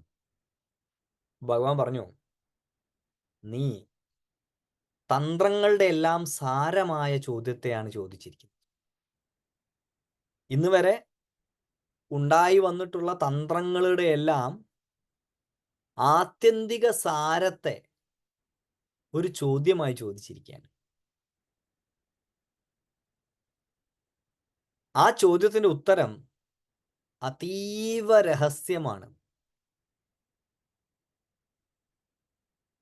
ചോദ്യം എന്തായാലും പരസ്യമായിട്ടാണ് ചോദിച്ചത്, എല്ലാവരും കേൾക്കുക ചോദിച്ചത്. പക്ഷെ ആ ചോദ്യത്തിന്റെ ഉത്തരം അതീവ രഹസ്യമാണ്. ഞാൻ ഈ രഹസ്യത്തെ ഇത്ര നാളും പോറ്റി. ഇതുവരെ ഈ ചോദ്യം നീ ചോദിച്ചില്ല. ഈ ചോദ്യം ആദ്യമേ ചോദിച്ചിരുന്നെങ്കിൽ വേറെ പുസ്തകങ്ങളൊന്നും, വേറെ തന്ത്രങ്ങളൊന്നും ഉണ്ടാവുകയില്ലായിരുന്നു. നീ ഈ ചോദ്യം ഇപ്പൊ ചോദിക്കുന്നുണ്ട് ഞാൻ നിന്നോട് പറയാം ഇതിന്റെ ഉത്തരം എന്താണ് എന്ന്. ഞാൻ എത്രത്തോളം രഹസ്യമായി ഇത് സംരക്ഷിച്ചുവോ അത്രത്തോളം രഹസ്യമായി നീയും ഇത് സംരക്ഷിക്കണം. ശക്തി വാക്കൊന്നും കൊടുക്കുന്നില്ല, ആയിക്കോട്ടെ എന്നൊന്നും പറയുന്നില്ല. ശിവൻ ഇങ്ങനെ തുടർന്നു പോകുമ്പോൾ ശക്തിക്ക് മനസ്സിലായി ഇത് പുകഴ്ത്തി രക്ഷപ്പെടാനുള്ള പരിപാടിയാണ്. ചോദ്യം ചോദിച്ച ആള് അല്ലേ, ചില സമയത്ത് നമ്മളൊക്കെ എന്തെങ്കിലും പ്രഭാഷണത്തിനൊക്കെ പോകുമ്പോൾ ചില ആൾക്കാർ എന്തെങ്കിലും ചോദ്യം ചോദിക്കും, അതിന് ഉത്തരം ഉണ്ടാവില്ല നമുക്ക്, അല്ലെങ്കിൽ പറഞ്ഞു കൊടുക്കാൻ നമുക്ക് ഇഷ്ടം ഉണ്ടാവില്ല. നമ്മൾ പറയും അതിഗംഭീരമായ ചോദ്യം, എവിടെയാ പഠിക്കുന്നത്, അസാധ്യം, ഈ കുട്ടിയെ കണ്ടു പഠിക്കൂ എന്നൊക്കെ പറഞ്ഞിട്ട് അവിടുന്ന് മെല്ലെ തടി വരും. ആ ചോദ്യത്തിന് ഉത്തരം ഒരിക്കലും പറയില്ല. അപ്പൊ അതുപോലുള്ള പരിപാടിയാണെന്ന് ശക്തിക്ക് മനസ്സിലായി. ശക്തി ചോദിച്ചു, ശക്തി ക്ലൂ അങ്ങനെ ചോദിക്കാൻ തുടങ്ങി. ഭൈരവന്റെ തത്വം ഒളിച്ചിരിക്കുന്നത് നവാത്മഘടനയിലാണോ? ഇതാണ് ചോദ്യം. കാരണം ഈ തന്ത്രങ്ങളിലൊക്കെ പറഞ്ഞിരിക്കുന്നത് നവാത്മഘടനയാണ്. എന്താ നവാത്മഘടന? 9 ശരീരങ്ങൾ. നമ്മൾ നമ്മുടെ ക്ലാസ്സിന്റെ സമയങ്ങളിലായിട്ട് ഈ 36 തത്വങ്ങളൊക്കെ പറഞ്ഞു പോകുന്നുണ്ടാവും കേട്ടോ. അതുകൊണ്ട് ഇത്ര ഡീറ്റെയിൽ ആയിട്ട് ആരും ഇപ്പം അത് എന്താണെന്ന് ശ്രദ്ധിക്കേണ്ട, ഞാൻ പറയുന്നത് കേട്ടാൽ മതി. പിന്നെ നമുക്ക് 36 തത്വങ്ങളൊക്കെ ഇങ്ങനെ മനസ്സിലാക്കി വരാം. ബേസിക്സ് അറിയാത്തവർക്ക്, കൂടുതൽ പേർക്കും അറിയുന്നവരായിരിക്കും, അറിയാത്തവർക്ക് വേണ്ടി പറയാം. ആദ്യത്തെ ഘടന പ്രകൃതിയാണ്. രണ്ടാമത്തെ ലെവല് പുരുഷനാണ്. മൂന്നാമത്തെ ലെവല് കഞ്ചുകങ്ങളാണ്. കഞ്ചുകങ്ങൾ എന്ന് പറഞ്ഞാൽ മായയുടെ കഞ്ചുകങ്ങൾ, ടൈം, സ്പേസ്, അങ്ങനെയുള്ള ഒരു പുരുഷൻ, ഒരു മനുഷ്യനാണെന്ന് നിയതമായ ഒരു സ്ഥലത്ത് കുടുങ്ങിപ്പോകാൻ കാരണം എന്താ? ചില ലിമിറ്റേഷൻസ് കൊണ്ടാണ്. ആ ലിമിറ്റേഷൻസ് ആണ് മൂന്നാമത്തെ ഘടന. നാലാമത്തെ ഘടന മായയാണ്. അഞ്ചാമത്തത് മായയെ കടന്നു പോകുന്ന ശുദ്ധവിദ്യയാണ്. ആറാമത്തത് ഈശ്വര തത്വമാണ്. ഏഴാമത്തത് സദാശിവ തത്വമാണ്. സദാശിവൻ, ഈശ്വരൻ, ശുദ്ധവിദ്യ. എട്ടാമത്തത് ശക്തി തത്വമാണ്. ഒൻപതാമത്തത് ശിവതത്വം. 36 തത്വങ്ങളുടെ ഘടനയാണത്. ഇതിലാണോ അങ്ങയുടെ എസൻസ് ഇരിക്കുന്നത്? ഒരു ചോദ്യം. അതോ, അങ്ങനെയാണ് എളുപ്പമുണ്ടല്ലോ, ഇതൊന്നും ഇനി വ്യാഖ്യാനിക്കാൻ നിൽക്കണ്ട, ഇതിലാണെന്ന് അങ്ങ് പറഞ്ഞാൽ മതി, പിന്നെ അത് പഠിച്ചാൽ മതിയല്ലോ, ഈ പണിക്കൊന്നും പോണ്ടല്ലോ, അത് പഠിച്ചാൽ മതിയല്ലോ എന്ന് കരുതിയിട്ട് ആ ചോദ്യം ദേവി അങ്ങോട്ടൊരു സഹായം, എന്ത് ഇതാണെങ്കിൽ പറഞ്ഞേക്കിട്ടോ, ഇനിയിപ്പം വ്യാഖ്യാനിച്ച് കൊണ്ടുവരേണ്ട, കാര്യം പറഞ്ഞ് ഞാൻ പോയിക്കൊള്ളാം എന്നുള്ളതാണ് രീതി. ഇനി അതോ, അപ്പൊ ഇത് 9 ഫോൾഡ് ഘടനയാണ്. 9 ഫോൾഡ് ഘടന, 9 ലെവൽ. പുരുഷൻ പ്രകൃതി മുതൽ ശിവൻ വരെ ആകുന്ന 9 ലെവൽ. അതിലൂടെ എങ്ങനെ അനുക്രമമായി ഇങ്ങനെ ഒരാൾ സാധന ചെയ്ത് മുന്നോട്ട് പോകുമ്പോൾ ആണോ ശിവനായി തീരുന്നത്? ഇതാണ് ചോദ്യം. അപ്പൊ ഭഗവാന്റെ മുഖത്തൊരു ഭാവമാറ്റവും ഇല്ല. അപ്പൊ ചോദ്യാണ്, അങ്ങനെയെങ്കിൽ നീ മാതൃകാ ചക്രങ്ങളുടെ, ശബ്ദരാശി ചക്രങ്ങളുടെ ഘടനയിലാണോ നീ ഇരിക്കുന്നത്? എന്താ ശബ്ദരാശി ചക്രങ്ങൾ? ശബ്ദരാശി ചക്രം എന്ന് പറഞ്ഞാൽ മറ്റൊന്നുമല്ല, ആ മുതൽ ക്ഷ വരെയുള്ള അക്ഷരങ്ങൾ. അതിനെയാണ് ശബ്ദരാശി എന്ന് വിളിക്കുക. നമ്മളറിയാം, ശബ്ദരാശിയൊക്കെ നമ്മൾ സംസാരിച്ചിട്ടുണ്ട് പല ഘട്ടങ്ങളിലായിട്ട്. ഈ വിജ്ഞാന ഭൈരവൻ ക്ലാസ്സിൽ നമുക്ക് ഇതെല്ലാം ഡീറ്റെയിൽ ആയിട്ട് സംസാരിക്കാൻ പറ്റുമെന്ന് വിചാരിക്കാം. ആ ആ ഇ ഈ ഉ ഉ എന്ന 16 സ്വരങ്ങൾ. അതിൻ്റെ അകത്ത് എന്തൊക്കെയുണ്ട്? ഇച്ഛാ, ജ്ഞാനം, ക്രിയ എല്ലാം ഉണ്ട്. ഈശ്വരൻ, സദാശിവൻ, ശുദ്ധവിദ്യ, ശിവൻ, ശക്തി, അമൃതബീജം എല്ലാം ഉണ്ട്. പിന്നെയോ ബാക്കിയുള്ള 34 വ്യഞ്ജനങ്ങൾ. ഇങ്ങനെയുള്ള 50+1,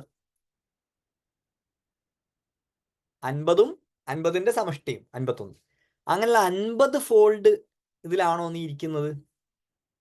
അതാണോ നിന്റെ സ്വഭാവം? അങ്ങനെയാണ് ഞങ്ങൾ അക്ഷരമാലയുടെ ഉപാസന ചെയ്താൽ മതിയല്ലോ. വെറുതെ രാവിലെ ആകുമ്പോൾ മൂക്ക് പിടിക്കുക, തിരിഞ്ഞിരിക്കുക, അല്ലേ, ന്യാസം ചെയ്യുക, അതൊന്നും ചെയ്യണ്ടല്ലോ. രാവിലെ ആകുമ്പോൾ എണീറ്റ് ആ ആ ഈ ഊ എന്നങ്ങനെ ജപിച്ചാൽ പോരെ. അക്ഷരഘടനയിലാണെങ്കിൽ, അങ്ങനെ അക്ഷരഘടനയിലാന്ന് പറയുന്നുണ്ട് പല സ്ഥലത്തും. മറ്റു പല മാലിനി വിജയോത്തര തന്ത്രത്തിൽ പറഞ്ഞിട്ടുണ്ട് അക്ഷരങ്ങളിലാണ് ഭൈരവൻ ഇരിക്കുന്നതെന്ന്. ശബ്ദരാശി ഭൈരവൻ എന്നാണ് 51 അക്ഷരങ്ങളെ വിളിക്കുന്നത്. ആ 51 അക്ഷരങ്ങളെ ചേർത്ത് വെച്ചാൽ അതിനെ മാതൃകാക്ഷരങ്ങൾ എന്നാണ് വിളിക്കുന്നത്. ആ മാതൃകാക്ഷരങ്ങളാണ് ശക്തി ചക്രം എന്ന് എന്ന് ശിവസൂത്രം വിളിക്കുന്നത്. ആ ശക്തി ചക്രത്തിന്റെ പ്രവർത്തനം കൊണ്ടാണ് സമസ്ത പ്രപഞ്ചം ഉണ്ടായതെന്ന് പറയുന്നുണ്ട്. അങ്ങനെയാണ്, അതാണോ എന്ന് ചോദിക്കും. അപ്പോഴും ഭഗവാന്റെ മുഖത്ത് ഭാവവ്യത്യാസമൊന്നുമില്ല. അപ്പൊ ഉടനെ ചോദ്യം, അങ്ങനെയെങ്കിൽ നീ ഓംകാരത്തിന്റെ 11 അവസ്ഥകളിലാണോ ഇരിക്കുന്നത്? ഓംകാരത്തിന്റെ 11 അവസ്ഥകൾ എന്തൊക്കെയാ? ആ ഉ മ, അത് നമുക്കറിയാം. ആ ഉ മ, അതാണ് ഓം. ആ ഉ മ ആയ ഓമായോ? ഇല്ല. ഒരു അർദ്ധചന്ദ്ര ഉണ്ട് ഇല്ലേ? ഓമിന്റെ മുകളിൽ ഒരു അർദ്ധചന്ദ്ര. ഒരു നിരോധിക, ഓംകാരം നിൽക്കുന്നൊരു വാണ്ട്, ഓം. നിരോധിക, ശബ്ദം നിൽക്കുന്നു. ഓം എന്ന് പറയുമ്പോൾ അർദ്ധചന്ദ്രയിൽ ശ്വാസം ഇനി എടുക്കാൻ സാധ്യതയുണ്ട്. എന്തായി? ശബ്ദം നിന്നു, ശ്വാസം ഇനി എടുക്കുന്നില്ല. പിന്നെ എന്താ ഓംകാരം? വൈഖരി വാണി, കേൾക്കാവുന്ന വാണി വിട്ട് എന്ന രൂപത്തിലേക്ക് നാദം. ആ നാദം വിട്ട് അത് നാദാന്തായി. നാദാന്തം എന്താ? ശബ്ദം കേൾക്കാത്ത അവസ്ഥയിലേക്ക് പോയി. നാദാന്തം. ശക്തി, നാദാന്തം. നാദാന്തത്തിലേക്ക് ബിന്ദു, നാദം, നാദാന്തം, ശക്തി, വ്യാപിനി, സമന എന്ന തലങ്ങൾ. അങ്ങനെ വരുമ്പോൾ 11 ഗണം. അവസാനത്തെ ഉന്മന, അത്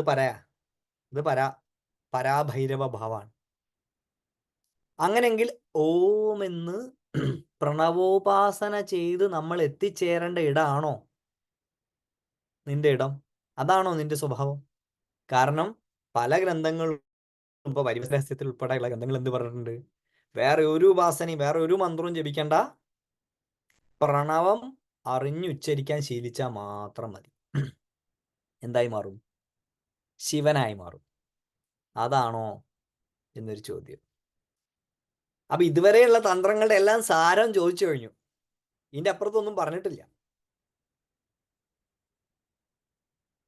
വേറൊരു ചോദ്യം കൂടി ചോദിക്കുന്നു.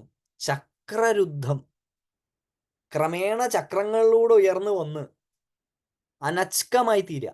എന്താ അനച്കമായി തീരുക? അനച്കം എന്ന് പറഞ്ഞാൽ അനാഹതധ്വനിയായി തീരുക. എന്താ അനാഹതധ്വനി? അടിക്കാതെ ശബ്ദം ഉണ്ടാവുന്നതാണ് അനാഹതധ്വനി. നമ്മളിങ്ങനെ ചെവിയുടെ ഉള്ളിൽ ഇങ്ങനെ വിരൽ വെച്ച് നോക്കിയാൽ ഒരു ഇങ്ങനെ മൂളക്കം കേൾക്കാം, അല്ലേ? അത് ആരെങ്കിലും ഉണ്ടാക്കുന്നതാണോ? ആരെങ്കിലും തട്ടിയിട്ട് ഒരൊച്ച ഇങ്ങനെ എടുക്കുന്നതാണോ? അല്ല. ആ മൂളല് നമ്മൾ ജനിച്ച് മരണം വരെ ഉണ്ടാവും.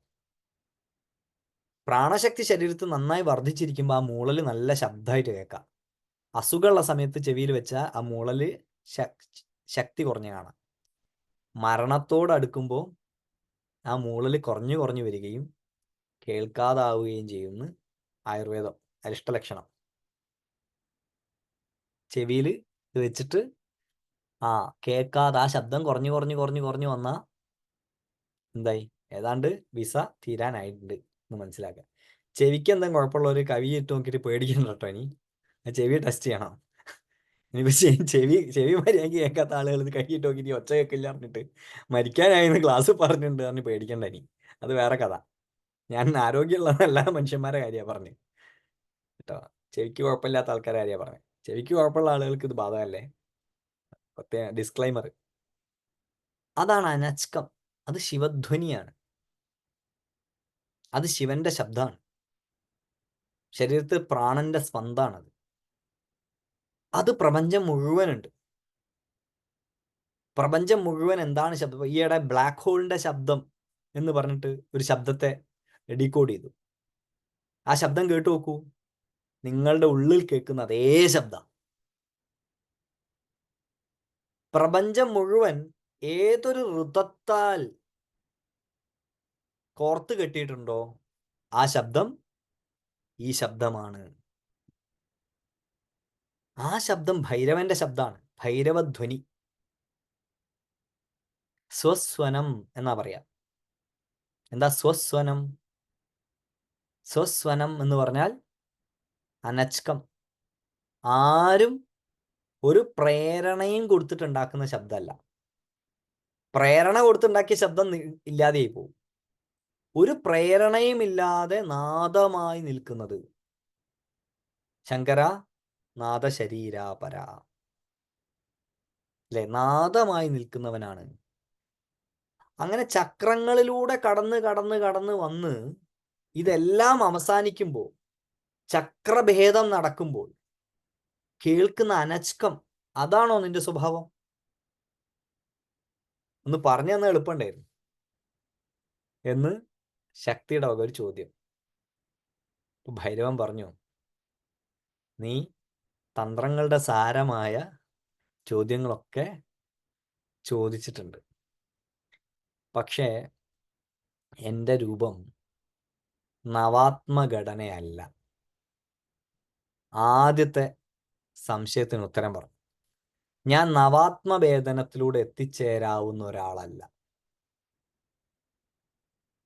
നവാത്മഭേദത്തിലൂടെ എത്തിച്ചേരാവുന്ന ഒരാളല്ല എന്ന് പറയുമ്പോൾ എന്താ അവിടെ സംഭവിക്കുന്നതെന്ന് കുറച്ച് കഴിഞ്ഞ് ഞാൻ പറഞ്ഞുതരാം. അടുത്ത ചോദ്യം എന്താ? ഞാൻ ശബ്ദരാശിയാണോ എന്നല്ലേ ചോദ്യം. ഞാൻ ശബ്ദരാശിയല്ല. പിന്നെയോ, ഞാൻ ചക്രങ്ങളിലൂടെ ഉയർന്നു വന്ന് മുകളിലെത്തുന്ന ആളല്ല, അനച്കമല്ല. ഞാൻ പ്രണവോപാസനയിലൂടെ എത്തിപ്പിടിക്കാവുന്ന ഒരാളല്ല. ശക്തി ഇങ്ങനെ കൈവച്ചിരുന്നു പോയി. ശക്തി ചോദിക്കുക, അങ്ങനെയാണെങ്കിൽ കണ്ട തന്ത്രങ്ങൾ മുഴുവൻ ഉണ്ടാക്കിയ എന്തിനാന്ന് ചോദ്യം.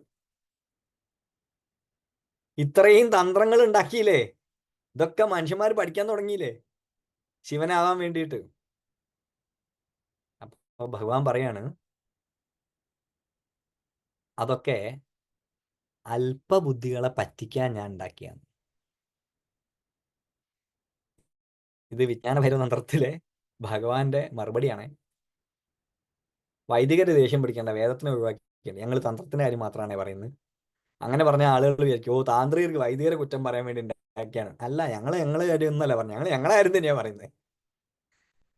ഞങ്ങൾ ഈ ഉണ്ടാക്കിയിരിക്കുന്ന, ഞങ്ങൾ രാവിലെ തൊട്ട് വൈകുന്നേരം വരെ ഉപാസിക്കുന്ന, പഠിക്കുന്ന, ക്ലാസ് എടുക്കുന്ന ഈ തന്ത്രങ്ങളൊക്കെ അല്പബുദ്ധികളെ പറ്റിക്കാൻ വേണ്ടിയിട്ടാണ് ഞാൻ ഉണ്ടാക്കിയിരുന്നത്. സകര ജാലവത്ത് എന്നാ പറയുന്നത്.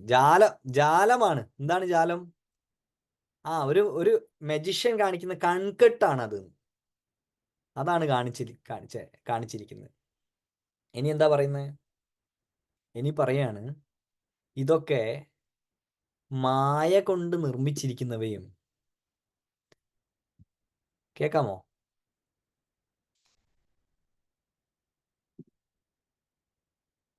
കേൾക്കുന്നുണ്ടോ? കേൾക്കുന്നുണ്ട്. ഇതെല്ലാം മായ കൊണ്ട് നിർമ്മിച്ചിരിക്കുന്നവയും ഗന്ധർവ നഗര ഭ്രമം കണക്കെയുമാണ് ബാക്കിയുള്ള തന്ത്രങ്ങൾ. ഗന്ധർവ നഗര ഭ്രമം എന്ന് പറഞ്ഞാൽ എന്താ? നമ്മൾ ഇടയ്ക്ക് ആകാശത്തേക്ക് നോക്കുമ്പോൾ മേഘങ്ങൾ പല രൂപങ്ങളും ഉണ്ടാക്കും അല്ലേ? നമ്മൾ ഇടയ്ക്ക് ഇങ്ങനെ നോക്കുമ്പം മറ്റേ ഒബാമ ഒക്കെ ഉണ്ടാവും മേഘത്തിന്റെ ഇടയിൽ. നമ്മൾ നോക്കും ഒബാമേനെ പോലെ ഇല്ലേ, ഒബാമേനെ പോലെ ഇല്ലേ എന്നൊക്കെ നമ്മൾ വേറൊരാളോട് പറയും. അപ്പൊ അയാൾ പറയും അത് ഒബാമേനെ പോലെ ഒന്നുമില്ല, അത് ഉണ്ടംപൊരി പോലെയാണ് എന്നാണ് അയാൾക്ക് തോന്നുന്നത്. ഓരോരുത്തർക്ക് ആഗ്രഹമുള്ളതാണല്ലോ ഓരോരുത്തർ കാണുക. അപ്പൊ ചന്ദ്രനിലേക്ക് നോക്കുമ്പോൾ ചില ആൾക്കാർ മാനിനെ കാണും, ചില ആൾക്കാർ രാജാവിനെ കാണും, ചില ആൾക്കാർ ബുർജ് ഖലീഫ കാണും, പലതും കാണും. ആകാശത്തിലും അങ്ങനെയാ.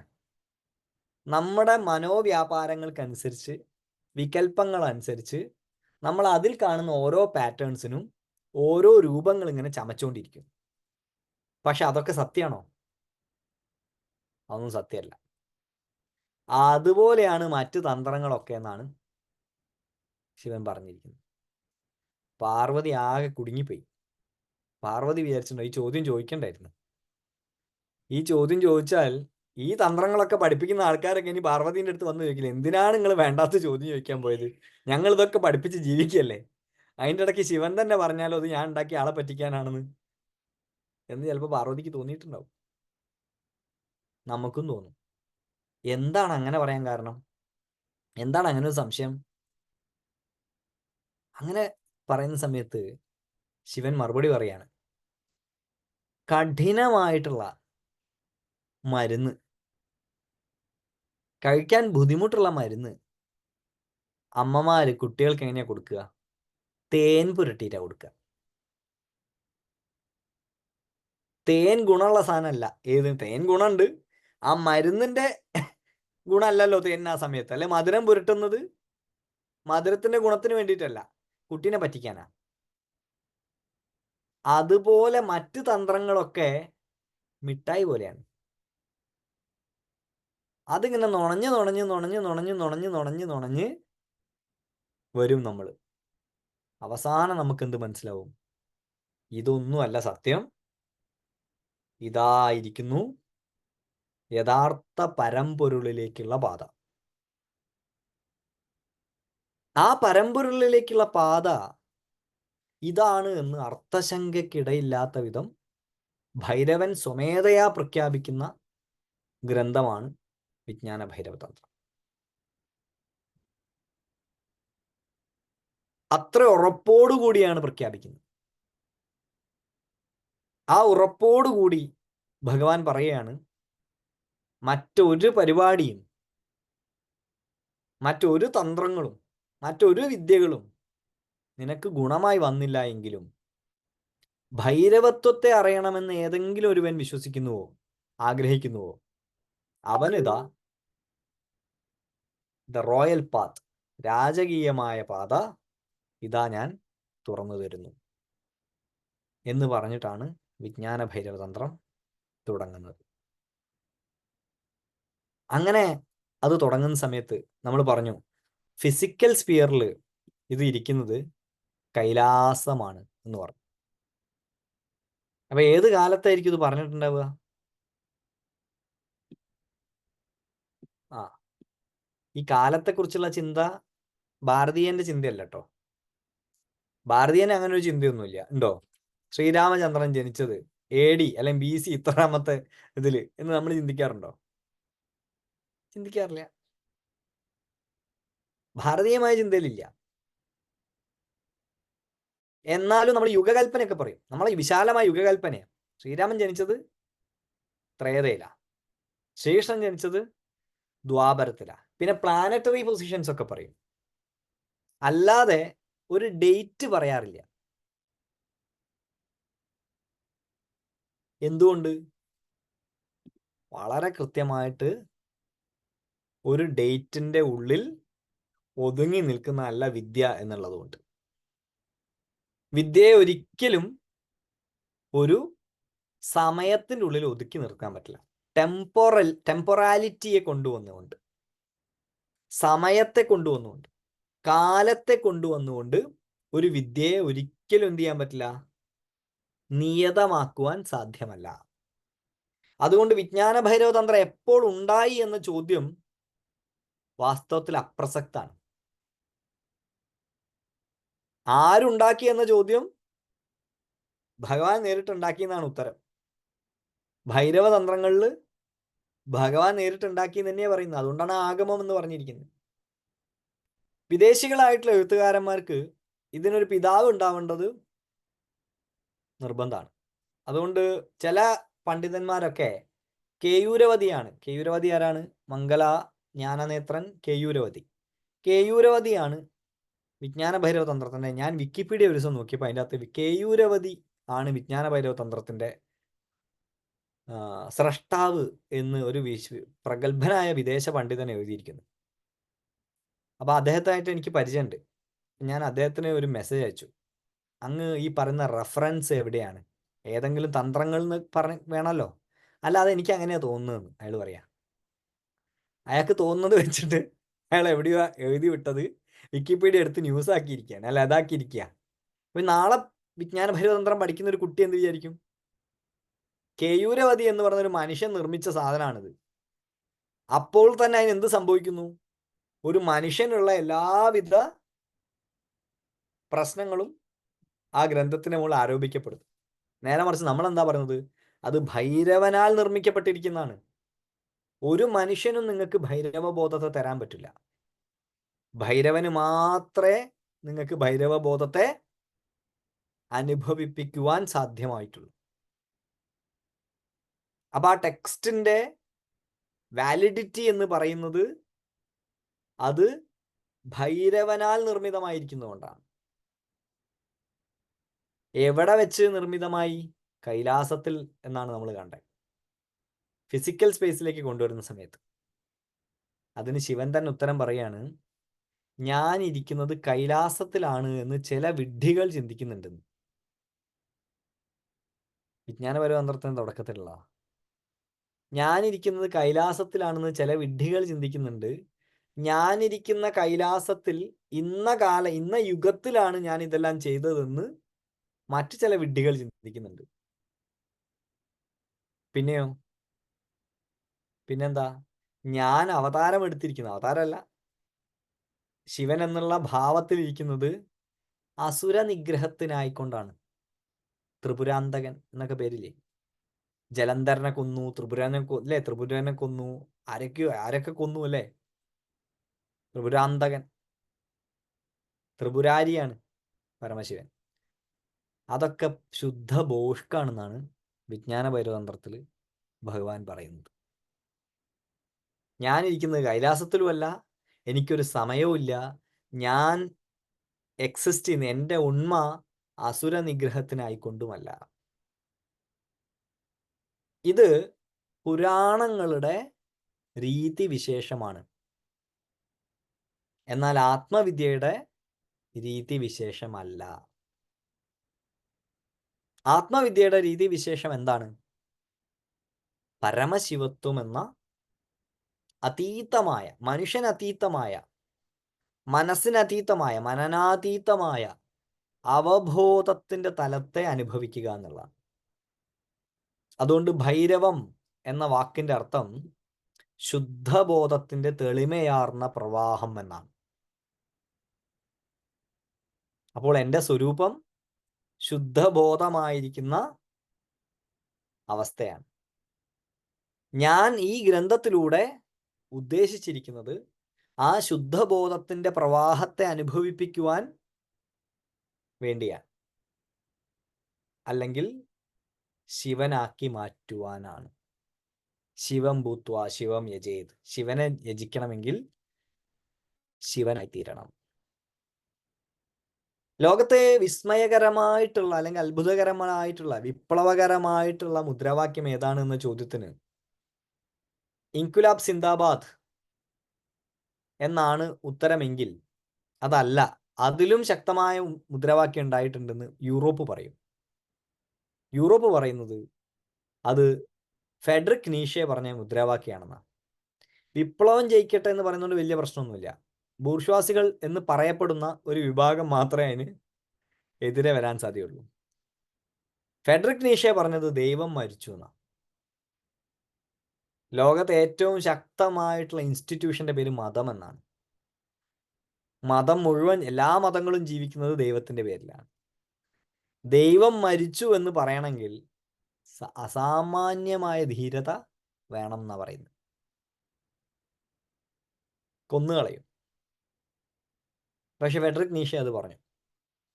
ഓഷോ രജനീഷ് അതിനെക്കുറിച്ച് പറയുന്നത് ലോകത്തെ ഏറ്റവും വിപ്ലവകരമായ മുദ്രാവാക്യം ദൈവം മരിച്ചു എന്നുള്ളതല്ല. ദൈവം ഉണ്ടോ ഇല്ലേ, ഇല്ല എന്ന് വിശ്വസിക്കുന്നവർക്ക് ദൈവം മരിച്ചാൽ എന്ത്, ജീവിച്ചാൽ എന്ത്. ഉണ്ട് എന്ന് വിശ്വസിക്കുന്ന ഒരാൾക്ക് ദൈവം മരിച്ചു എന്നൊരാൾ പറഞ്ഞാൽ എന്ത്, പറഞ്ഞില്ലേലും എന്ത്. മതത്തിന്റെ വിഷയം വേറെ. പക്ഷേ ലോകത്തെ സർവ്വ മനുഷ്യനെയും ബാധിക്കുന്ന ഒരു ചോദ്യമുണ്ട്, ഒരു ഉത്തരമുണ്ട്, ഒരു മുദ്രാവാക്യമുണ്ട്. ആ മുദ്രാവാക്യത്തിന്റെ പേര് അഹം ബ്രഹ്മാസ്മി എന്നാണ്. ഞാൻ ഈശ്വരനാണെന്ന് പ്രഖ്യാപിക്കല. അപ്പം ലോകം മുഴുവൻ നമുക്കെതിരെ തിരിയും. നിങ്ങളൊന്ന് നാളെ രാവിലെ അഹം ബ്രഹ്മാസ്മി എന്ന് വീട്ടിന് മുമ്പിൽ ഒരു ബോർഡ് വെച്ച് നോക്കൂ. അല്ലെങ്കിൽ പുറത്തിറങ്ങിയിട്ട് ഞാൻ അഹം ബ്രഹ്മാസ്മി എന്ന് പറഞ്ഞു നോക്കൂ. ഞാൻ നാളെ ഫേസ്ബുക്കിൽ ഒരു വീഡിയോ കാണായിരുന്നു. ഒരാൾ പറയാണ് അയാൾക്ക് പ്രാന്താണെന്നാണ് അതിൻ്റെ അടിയിൽ ആൾക്കാർ എഴുതുന്നത്. അയാൾ പറയാണ്, ഞാൻ കലിയുഗത്തിൽ കൽക്കിയായിട്ടാണ് ജനിച്ചിരിക്കുന്നത്, കഴിഞ്ഞ ജന്മത്തിൽ ഞാൻ ശ്രീകൃഷ്ണനായിരുന്നു എന്ന് അയാൾ പറയാം. അപ്പം നമുക്കൊക്കെ ചിരി വരുന്നില്ലേ അയാളത് പറയുമ്പോൾ? അതെന്താ നമുക്ക് ചിരി വരുന്നത്? അങ്ങനെ ഒരാൾക്കും ദൈവമാവാൻ പറ്റൂല എന്ന് നമ്മൾ എവിടെയോ പഠിച്ചിട്ടുണ്ട്. നമുക്കുള്ളിലൊരു ബോധ്യമുണ്ട്. നോക്കൂ എത്ര രൂഢമൂലമായിട്ടാണ് നമ്മുടെ ഉള്ളിൽ ആ സാധനം ഇരിക്കുന്നത്. നമുക്ക് ഈശ്വരനാവാൻ പറ്റില്ല. എനിക്ക് ഈശ്വരനാവാൻ പറ്റില്ല, അതുകൊണ്ട് മറ്റാക്കും ഈശ്വരനാവാൻ പറ്റില്ല. ഏതെങ്കിലും ഒരാൾ ഞാൻ ഈശ്വരനാണെന്ന് പറഞ്ഞാൽ അപ്പം നമ്മൾ അയാളോട് മാജിക് കാണിക്കാൻ പറയും, അല്ലേ? ഭസ്മെടുക്ക് നോക്കട്ടെ, അല്ലെങ്കിൽ സാധനം ഉണ്ടാക്ക്, അല്ലെങ്കിൽ എൻ്റെ ബാങ്ക് ലോൺ തീർത്തുക. അങ്ങനെ പല പല ചോദ്യങ്ങൾ നമ്മളോട് അയാളോട് ചോദിക്കും. മനുഷ്യൻ സാധ്യമല്ലാത്ത കാര്യങ്ങളൊക്കെ അയാൾ കാണിക്കേണ്ടി വരും. അതൊന്നും അയാൾക്ക് കാണിക്കാൻ പറ്റിയില്ലെങ്കിൽ അയാൾ ഈശ്വരനും അല്ല. ഭഗവാൻ എന്നൊക്കെ നമ്മൾ ആൾക്കാരെ പേരിൻ്റെ കൂടെ രസത്തിനൊക്കെ വിളിക്കും. ശ്രീരാമകൃഷ്ണ ഭഗവാൻ, രമണ ഭഗവാൻ, ഭഗവാൻ ശ്രീ സത്യസായി ബാബ എന്നൊക്കെ വിളിക്കും. പക്ഷെ ഉറപ്പൊന്നുമില്ല നമുക്ക് അത് ഈശ്വരനാണെന്ന്. എന്താ കാര്യം? നമ്മുടെ ഉള്ളിൽ രൂഢമൂലമായ ഒരു വിശ്വാസമുണ്ട്, അത് ഈശ്വരനാവാൻ എനിക്കൊരിക്കലും സാധ്യമല്ല എന്നുള്ള വിശ്വാസം. ആ വിശ്വാസത്തെ തന്ത്രം വിളിക്കുന്ന പേര് ആണവമായിക കാർമിക മലം എന്നാണ്.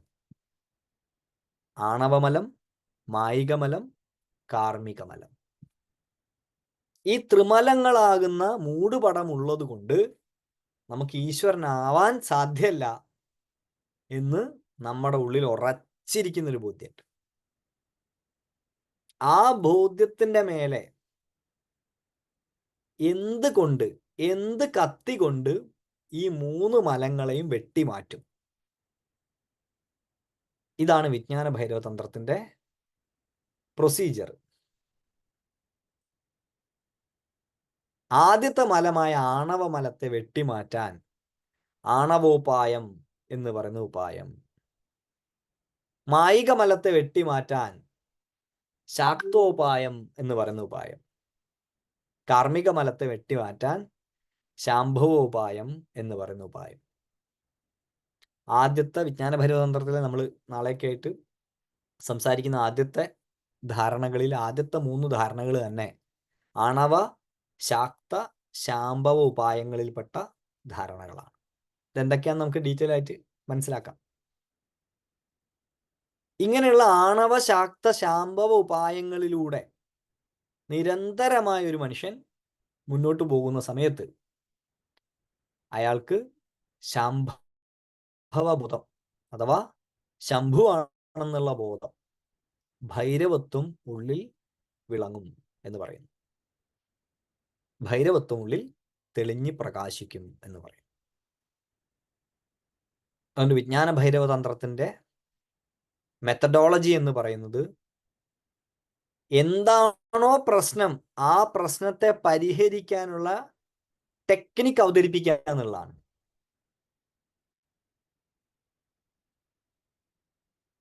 നമ്മൾ പറയും സൂചി കൊണ്ട് എടുക്കേണ്ടത് സൂചി കൊണ്ട് എടുക്കണം, തൂമ്പ കൊണ്ട് എടുക്കേണ്ടത് തൂമ്പ കൊണ്ട് എടുക്കണം എന്ന് പറയും. സൂചി കൊണ്ട് എടുത്ത് കളയാനുള്ളതിന് സൂചിയും തൂമ്പ കൊണ്ട് എടുത്ത് കളയാനുള്ളതിന് തൂമ്പയും തരിക എന്നുള്ളതാണ് വിജ്ഞാന ഭൈരവതന്ത്രത്തിന്റെ മെത്തഡോളജി. അതുകൊണ്ടാണ് ഞാൻ പറഞ്ഞിരിക്കുന്നത് ശിവ അല്ലെങ്കിൽ ഭൈരവ ആഗമങ്ങളിൽ ഇത്രയും സിസ്റ്റമാറ്റിക് ആയിട്ട് ഒരനുഭവത്തെ, ശിവാനുഭവത്തെ തരുന്ന മറ്റൊരു തന്ത്രം ഇല്ല. അതിലൊരു സംശയമില്ല. ശിവാനുഭവത്തെ അനുഭവിപ്പിക്കാനുള്ള തന്ത്രം എന്ന നിലയിൽ വിജ്ഞാന ഭൈരവ തന്ത്രത്തോട് കിടപിടിക്കാവുന്ന ഒരു ഗ്രന്ഥം ഭൂമുഖത്ത് ലഭ്യമല്ല. അതിലൊരു സംശയമില്ല. അതുകൊണ്ടാണ് അഭിനവഗുപ്ത മഹാപ്രഭു ശിവവിജ്ഞാനോപനിഷത്ത് എന്ന് വിളിച്ചിരിക്കുന്നത്. ശിവത്വത്തെ അനുഭവിപ്പിക്കുക എന്നുള്ളത് തന്നെയാണ് അതിൻ്റെ ലക്ഷ്യവും മാർഗം. അതിനെക്കൊണ്ട് ഒരുപാട് കഥ പറയലൊന്നും വിജ്ഞാന ഭൈരവതന്ത്രത്തിലില്ല. ഇപ്പോൾ സൗന്ദര്യലഹരിയൊക്കെ നമ്മൾ വായിക്കുന്ന സമയത്ത് സൗന്ദര്യലഹരിയിൽ വർണ്ണനകളുണ്ട്. വർണ്ണനകളുടെ ആ മഹാപ്രപഞ്ചത്തിൽ നമ്മൾ തന്നെ മുങ്ങിപ്പോവും. ദേവിയോടുള്ള ഭക്തിയാണോ, പ്രണയമാണോ, ആചാര്യസ്വാമികളുടെ കാവ്യരസത്തിനോടുള്ള നമ്മുടെ അഡ്മിറേഷൻ, ആദരവാണോ, ഏതാണ് മുന്നിൽ നിൽക്കുക എന്ന് പറയാൻ പറ്റില്ല. എനിക്കെപ്പോഴും തോന്നാറുണ്ട് സൗന്ദര്യലഹരി വായിക്കുന്ന സമയത്ത് ദേവിയോടുള്ള ഭക്തിയേക്കാൾ മേലെ അതിൻ്റെ കാവ്യരസം ഇങ്ങനെ തുളുമ്പും. ആ കാവ്യരസത്തിൽ നമ്മൾ ഇങ്ങനെ മുഴുകിപ്പോവും. ലളിതാ സഹസ്രനാമം വായിക്കുന്ന സമയത്ത് കാവ്യരസത്തോടൊപ്പം ഭക്തിരസം ഇങ്ങനെ തുളുമ്പി തുളുമ്പി തുളുമ്പി നിൽക്കും. അമ്മേ അമ്മേ അമ്മേ അമ്മേ അമ്മേ ഇങ്ങനെ നിൽക്കാനാ തോന്നുക. വിജ്ഞാന ഭൈരവതന്ത്രത്തിന് അങ്ങനത്തെ സ്വഭാവമേ ഇല്ല. ഭക്തിയും ഇല്ല, പ്രണയവും ഇല്ല. ഡയറക്റ്റ് ആക്ഷനാണ്. ഇന്നെന്നാ ചെയ്താൽ അന്നു അനുഭവിക്കും. ഇതാണ് പരിപാടി. ഒരു വളച്ചുകെട്ടലും ഇല്ല. കാരണം അതിനൊന്നുള്ള സമയം വിജ്ഞാന ഭൈരവത്തിനില്ല. ഇതാ രാജകീയമായ പാത, ഇതാ ഹൈവേ, ഇതിലൂടെ വന്നുകൊള്ളുക. അപ്പോൾ വലിയൊരു ഹൈവേ ഉണ്ടാക്കുന്ന സമയത്ത് അതിൻ്റെ ഉദ്ദേശ ലക്ഷ്യം എന്തായിരിക്കും? എത്തേണ്ട സ്ഥലത്ത് ഏറ്റവും സ്പീഡിലെത്തുക എന്നുള്ളതായിരിക്കും. അപ്പോൾ ഹൈവേ ഉണ്ടാക്കുന്ന ഒരാൾ പറയാം, ഇത് നല്ല ഭംഗിയുള്ള സ്ഥലത്ത് കൂടിയൊക്കെ ഇങ്ങനെ വളച്ചും തിരിച്ചൊക്കെ കൊണ്ടുപോയാലോ, കാണുന്നവർക്ക് തന്നെ സൈഡൊക്കെ നോക്കി കണ്ട് രസമൊക്കെ കണ്ടു പോകാലോ. അങ്ങനെ ഒരു എഞ്ചിനീയറും ചിന്തിക്കുന്നില്ല. എന്താ ചിന്തിക്കാത്തത്? ആ ഹൈവേയുടെ ലക്ഷ്യം പുറം കാഴ്ചകൾ കാണുക എന്നുള്ളതല്ല, ഡെസ്റ്റിനേഷനിൽ ഏറ്റവും പെട്ടെന്ന് എത്തുക എന്നുള്ളതാണ്. അതുകൊണ്ട് വിജ്ഞാന ഭൈരവ തന്ത്രത്തിന് അങ്ങനെ പുറം കാഴ്ചകളിലേക്ക് നോക്കുന്ന സ്വഭാവമില്ല. ഡയറക്റ്റ് ആക്ഷൻ പ്ലാൻ ആയിട്ടാണ് വിജ്ഞാന ഭൈരവ തന്ത്രത്തിൻ്റെ ഘടനയെ മൊത്തം നമുക്ക് കാണാൻ സാധിക്കുന്നത്. സ്വാമി ലക്ഷ്മൺജു മഹാരാജ്, നമ്മൾ കുറച്ച് പേരിപ്പം കാശ്മീരൊക്കെ പോയി വന്നതാണ്. കുറേ പേര് ഇതിൻ്റെ അകത്തുണ്ട്, ഞാൻ കാണുന്നുണ്ട്. സ്വാമിജിയുടെ ആശ്രമത്തിലായിരുന്നു. സ്വാമിജിയാണ് വിജ്ഞാന ഭൈരവ തന്ത്രത്തെ ലോകത്തിന് ഗുണപരമായ രീതിയിൽ പറഞ്ഞത്. അതെന്താ ലോകത്തിന് ഗുണപരമായ രീതിയിൽ പറഞ്ഞെന്ന് പറയാൻ കാരണം, ഇന്ന് ലോകത്തെ ഏറ്റവും കൂടുതൽ തെറ്റിദ്ധരിപ്പിക്കപ്പെടുന്ന ഒരു ഗ്രന്ഥം വിജ്ഞാന ഭൈരവ തന്ത്രമാണ്. വിദേശങ്ങളിലൊക്കെ ഏറ്റവും കൂടുതൽ നിങ്ങൾ ഇന്റർനെറ്റിൽ വിജ്ഞാൻ ഭൈരവ തന്ത്രം എന്ന് അടിച്ചാൽ വീട്ടുകാരുള്ള സമയത്തൊന്നും അടിക്കരുത്. എന്താണ് വരിക എന്ന് ദൈവത്തിനെ അറിയുള്ളൂ. അത്രയും അപകടകരമായ രീതിയിൽ ലോകം മുഴുവൻ പ്രചരിപ്പിക്കപ്പെടുന്ന ഒന്നാണ് വിജ്ഞാന ഭൈരവ തന്ത്രം. കാരണം മറ്റ് തന്ത്രങ്ങളിലുള്ള പോലെ, തന്ത്രം എന്ന് പറഞ്ഞാൽ തന്നെ അങ്ങനെയാണ്, വിജ്ഞാന ഭൈരവ തന്ത്രം പ്രത്യേകിച്ച് ലോകത്തെ ഏറ്റവും കൂടുതൽ ആളുകൾ കുഴപ്പത്തിൽ ചാടിയിട്ടുള്ളതും വിജ്ഞാന ഭൈരവ തന്ത്രത്തിന്റെ തെറ്റായ പ്രാക്ടീസ് മൂലം. എന്തുകൊണ്ടാണ് കുഴപ്പത്തിൽ ചാടുന്നത്? ഒരു വിദ്യയെ അതിൻ്റെ അടിസ്ഥാനത്തെ മനസ്സിലാക്കാതെ പഠിക്കുന്ന സമയത്ത് അപകടങ്ങൾക്കുള്ള സാധ്യത 100%, 50% അല്ല, 100%. അത് സൈക്കിള് പോലും ഓടിക്കാൻ അറിയാത്ത ഒരാൾക്ക് ഒരു ഫെരാറി വണ്ടി ഓടിക്കാൻ കൊടുക്കുന്ന പോലെയാണ്. സൈക്കിള് പോലും ഓടിക്കാൻ അയാൾക്ക് അറിഞ്ഞൂടാ. അയാളെ പിടിച്ചിട്ട് ഫെരാറിയുടെ മുമ്പിൽ ഇട്ടിട്ട് സ്വിച്ച് ഓണാക്കി വിട്ടു കഴിഞ്ഞാൽ ആ വണ്ടി എങ്ങോട്ടൊക്കെ പോകുന്നു ആ ആർക്കും പറയാൻ സാധിക്കില്ല. ചന്ദ്രനിൽ വരെ എത്തിപ്പോകും. അത്രയും അങ്ങനത്തെ സ്പീഡിൽ അത് പോയി അപകടം ഉണ്ടാക്കുകയും ചെയ്യും. അങ്ങനെ അപകടം ഉണ്ടാക്കിയിട്ടുണ്ട്, ധാരാളം ഉണ്ടാക്കുന്നുണ്ട് ഇന്നും. അതുകൊണ്ട് സ്വാമിജിയുടെ പേര് ആദ്യം തന്നെ നമ്മൾ സ്മരിക്കേണ്ടതായിട്ടുണ്ട്. സ്വാമിജി ഇതിൻ്റെ അടിസ്ഥാനപരമായ തന്ത്രത്തിൻ്റെ പശ്ചാത്തലത്തിൽ നിന്നുകൊണ്ട്, ശൈവതന്ത്രത്തിൻ്റെ പശ്ചാത്തലത്തിൽ നിന്നുകൊണ്ടാണ് ഇത് എഴുതിയിട്ടുള്ളത്. സ്വാമിജിയുടെ കാൽക്കൽ ഇരുന്നു കൊണ്ടാണ് പോൾ റപ്പ് എന്ന് പറയുന്ന വളരെ പ്രസിദ്ധനായിട്ടുള്ള ഒരു വിദേശി എഴുത്തുകാരൻ സെൻ ഫ്ലഷ് സെൻ ബോൺസ് എന്ന പേരിൽ വിജ്ഞാന ഭൈരവ തന്ത്രം ഒരു പുസ്തകമാക്കി ഇറക്കിയത്. 1949 1949 Paul Reps Zen flesh Zen bones എന്ന് പറയുന്ന പുസ്തകം ഇറക്കി.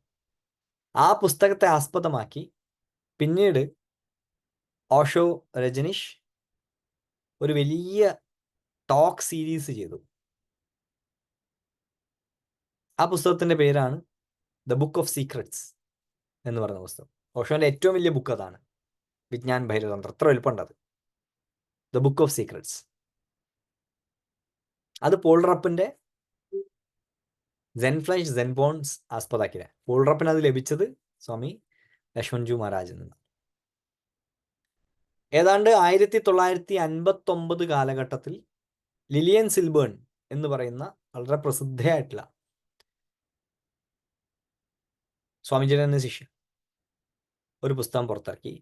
ഫ്രഞ്ചിലാണത്, ലേ വിജ്ഞാൻ ഭൈരവ് തന്ത്ര എന്ന് പറഞ്ഞിട്ട്.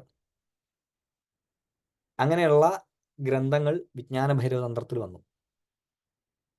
സ്വാമി സത്യസംഗാനന്ദ സരസ്വതി വിജ്ഞാന ഭൈരവ തന്ത്ര ദ അസെന്റ് എന്ന പേരിൽ ഒരു പുസ്തകം എഴുതി, ബീഹാർ സ്കൂൾ ഓഫ് യോഗ. ആ പുസ്തകം വായിക്കരുത് എന്ന് പറയാൻ കാരണമുണ്ട്. ഞാൻ ധാരാളം വായിച്ചിട്ടുണ്ട് ആ പുസ്തകം.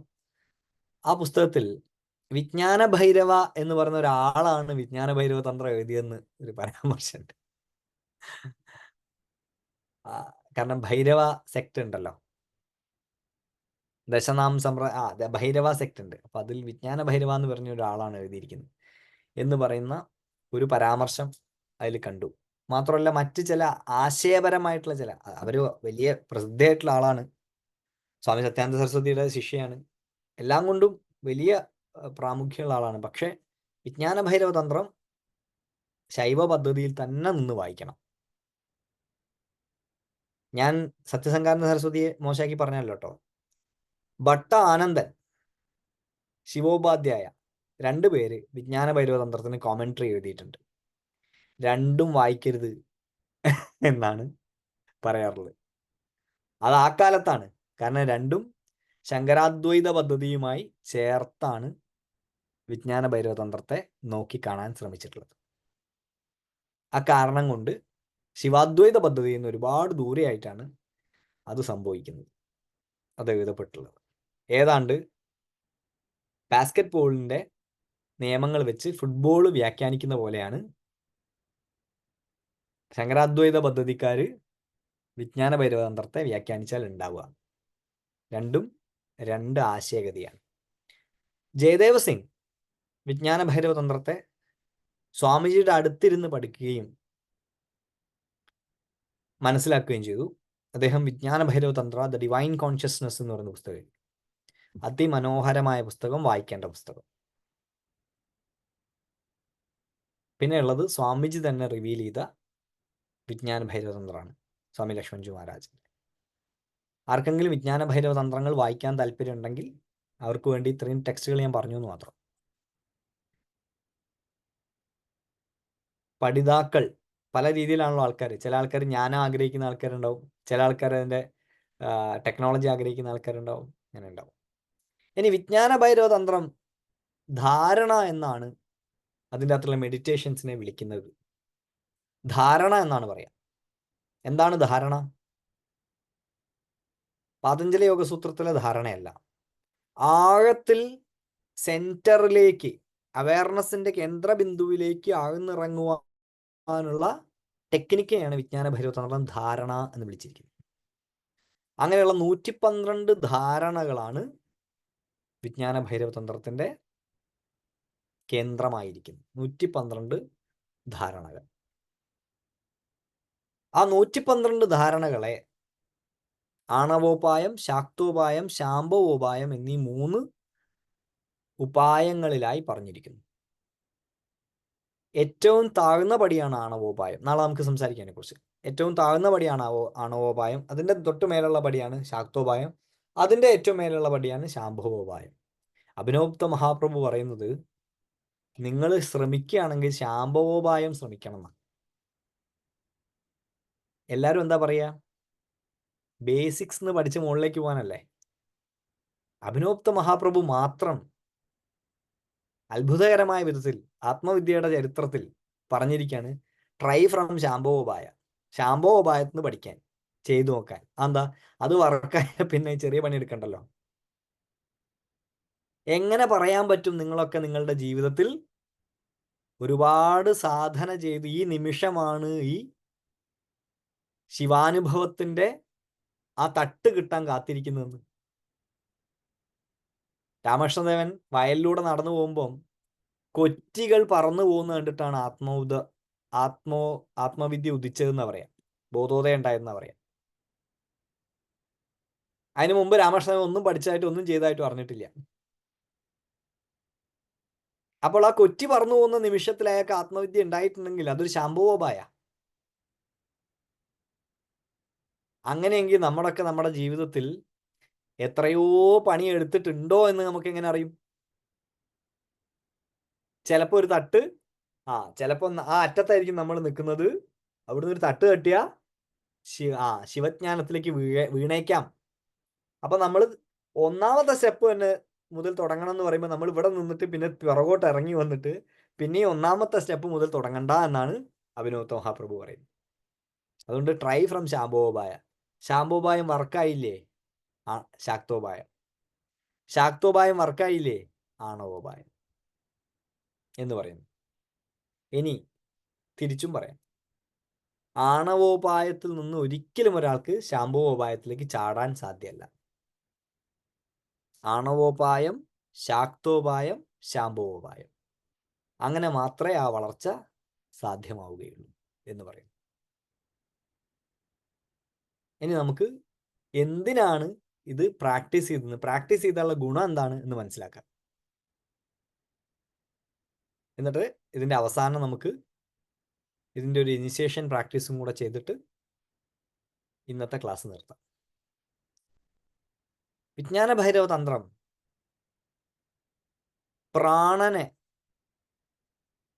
പല രീതിയിൽ സഞ്ചരിപ്പിക്കുവാൻ കെൽപ്പുള്ള വിദ്യയാണ്. ആ പ്രാണൻ സഞ്ചരിക്കുന്നത് നമ്മുടെ തലച്ചോറിനകത്തുകൂടെയാണ്.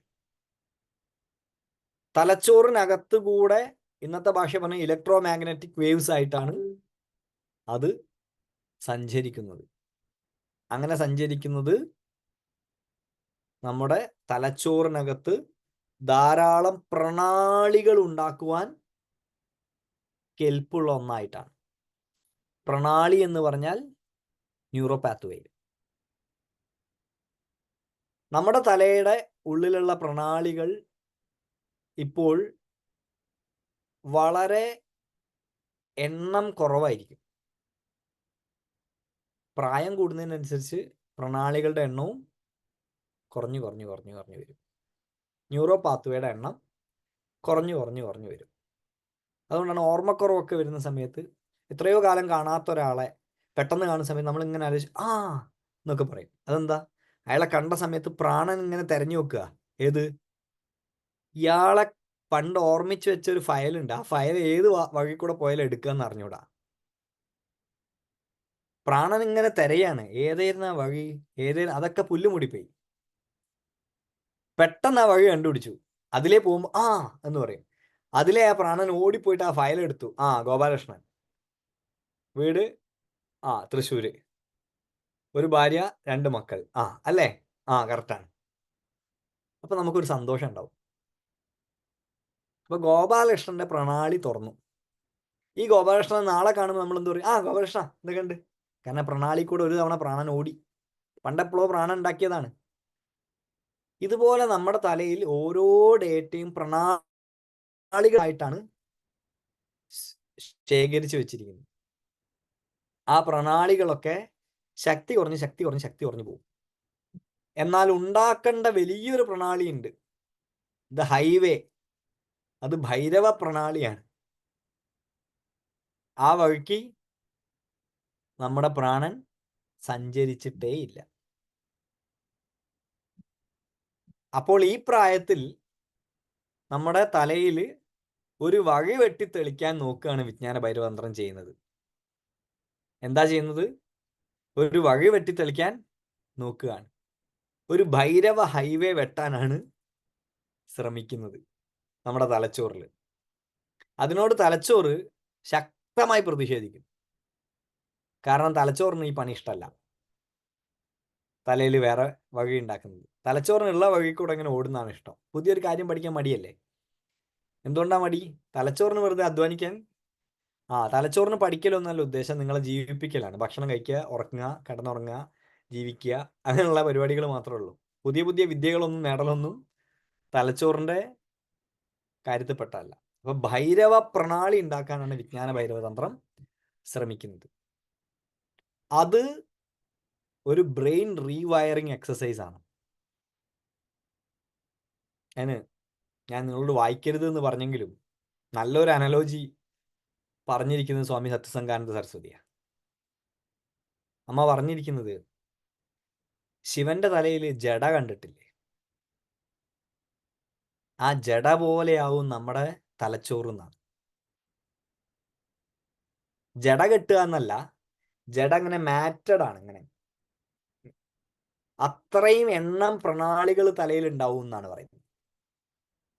ഒരു സൂപ്പർ ബ്രെയിൻ അവസ്ഥ തലയ്ക്ക് സംജാതാവും. നമ്മുടേതിപ്പോൾ ഇങ്ങനെ നീണ്ടു കിടക്കുന്ന ഓരോരോ പ്രണാളികളാണ്.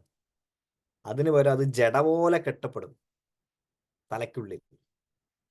അത്രയും കണക്ഷൻസ് തലയ്ക്കുള്ളിൽ ഉണ്ടാക്കാൻ വിജ്ഞാന ഭൈരവതന്ത്രത്തിന് സാധിക്കുമെന്നാണ് പറയുന്നത്.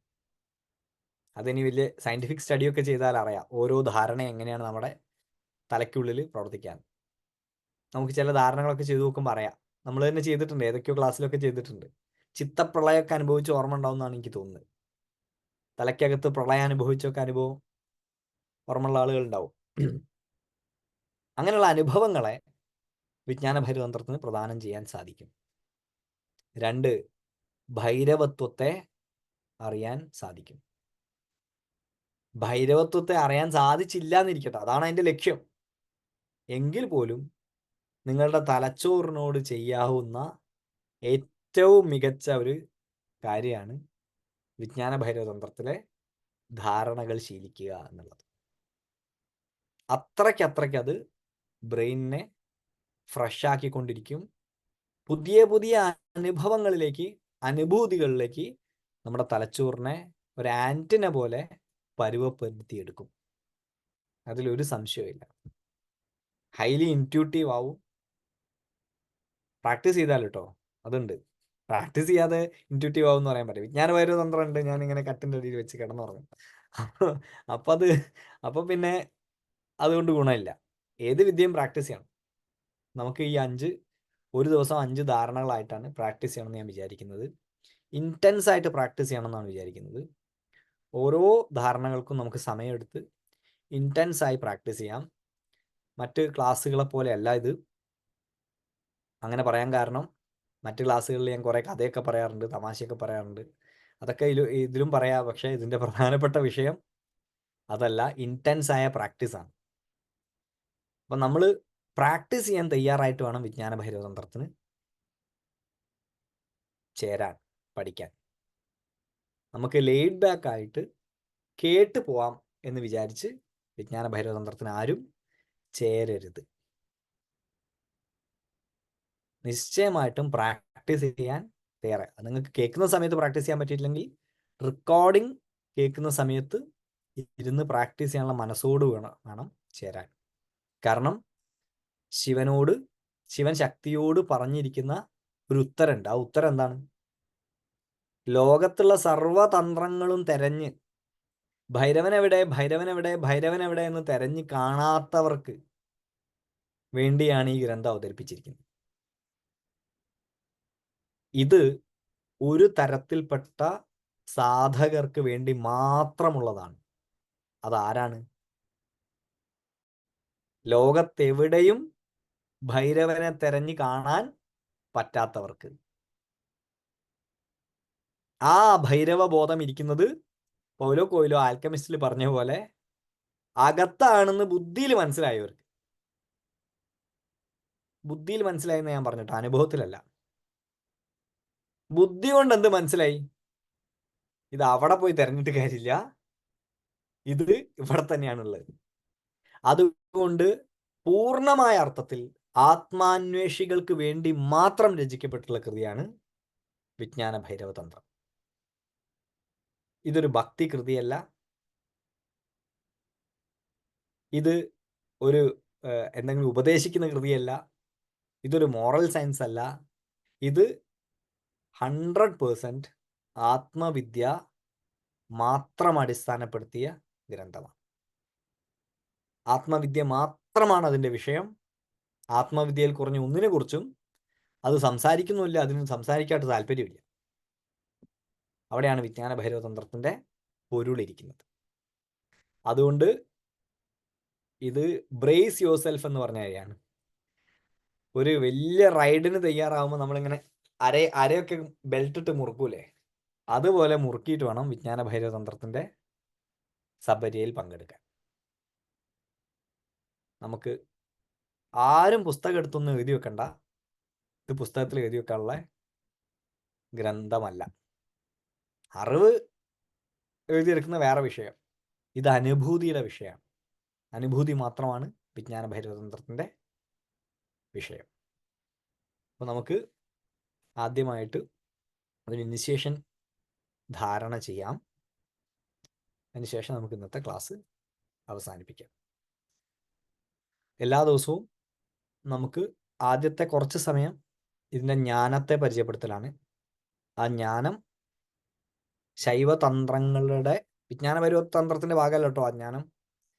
കാരണം ശൈവതന്ത്രങ്ങളുടെ ലാർജർ പെർവ്യൂ മനസ്സിലാക്കാൻ വേണ്ടി നമ്മൾ ചെയ്യുന്ന പണിയാണ്. ഇല്ലെങ്കിൽ അത് ബേസ് മനസ്സിലാവില്ല. അതിനുവേണ്ടി ആദ്യത്തെ കുറച്ച് സമയം, ഒരു 10-15 മിനിറ്റ് മാത്രം നമ്മൾ ജ്ഞാനത്തിന് വേണ്ടി മാറ്റിവെക്കും. ബാക്കിയുള്ള സമയം മുഴുവൻ നമ്മൾ ഇൻറ്റൻസ് പ്രാക്ടീസിനായിരിക്കും മാറ്റിവെക്കുന്നുണ്ടാവുക. സംശയങ്ങൾ വാസ്തവത്തിൽ ജ്ഞാനഭാഗത്തെ ഉണ്ടാവാൻ സാധ്യതയുള്ളൂ. അനുഭൂതിയിലുള്ള സംശയങ്ങൾ തീർക്കാൻ നമുക്ക് 3-4 ദിവസം കൂടുമ്പോൾ ഒരു ദിവസം സംശയ നിവാരണത്തിന് മാത്രമായിട്ട് വെക്കാം. ചില ധാരണകൾക്ക് നിർബന്ധമായും പാലിക്കേണ്ട ചില നിയമങ്ങളുണ്ട്. ആ നിയമങ്ങൾ നിർബന്ധമായും പാലിച്ചിരിക്കണം. അത് തെറ്റിക്കരുത്. അത് ചില സമയങ്ങൾ പാലിക്കാനായിരിക്കാം. അത് ഓരോ ധാരണകൾക്കും വ്യത്യാസം ഉണ്ടാവും. ഇത്രയും കാര്യങ്ങൾ. ധാരണ പ്രാക്ടീസ് ചെയ്യാൻ നിർബന്ധമായും ഒരു സ്ഥലം നിങ്ങൾ തിരഞ്ഞെടുക്കാൻ ശ്രമിക്കണം. ക്ലാസ്സിൻ്റെ സമയത്തല്ല ഞാൻ പറയുന്നത്. ക്ലാസ് കഴിഞ്ഞിട്ടായിരിക്കും പലപ്പോഴും നിങ്ങൾ ധാരണ പ്രാക്ടീസ് ചെയ്യുന്നുണ്ടാവുക. ക്ലാസ്സിൻ്റെ സമയത്ത് നമ്മളൊരു എക്സ്പീരിയൻസ് ഉണ്ടാവുക ചെയ്യാം. അതിനുശേഷം നിങ്ങൾ സ്വസ്ഥമായിട്ടല്ലേ ധാരണ പ്രാക്ടീസ് ചെയ്യുക. അപ്പോൾ ഒരു സ്ഥലം ധാരണ പ്രാക്ടീസ് ചെയ്യാൻ തിരഞ്ഞെടുക്കുക. അത് ശബ്ദവും വെളിച്ചമൊന്നും ഒരുപാടുള്ള സ്ഥലമാവരുത്. തറയിൽ നിന്ന് അധികം ഉയരത്തിലോ നിലത്ത് താഴ്ന്നോ ഇരിക്കരുത്. ചെറിയ എന്തെങ്കിലും ഒരു കുഷൻ പോലെ എന്തെങ്കിലും ഇടാം, അല്ലെങ്കിൽ ഒരു പായ പോലെ എന്തെങ്കിലും വിരിക്കാം. ആ വിരിക്കുന്ന പായയോ കുഷനോ പിന്നെ മാറ്റരുത്.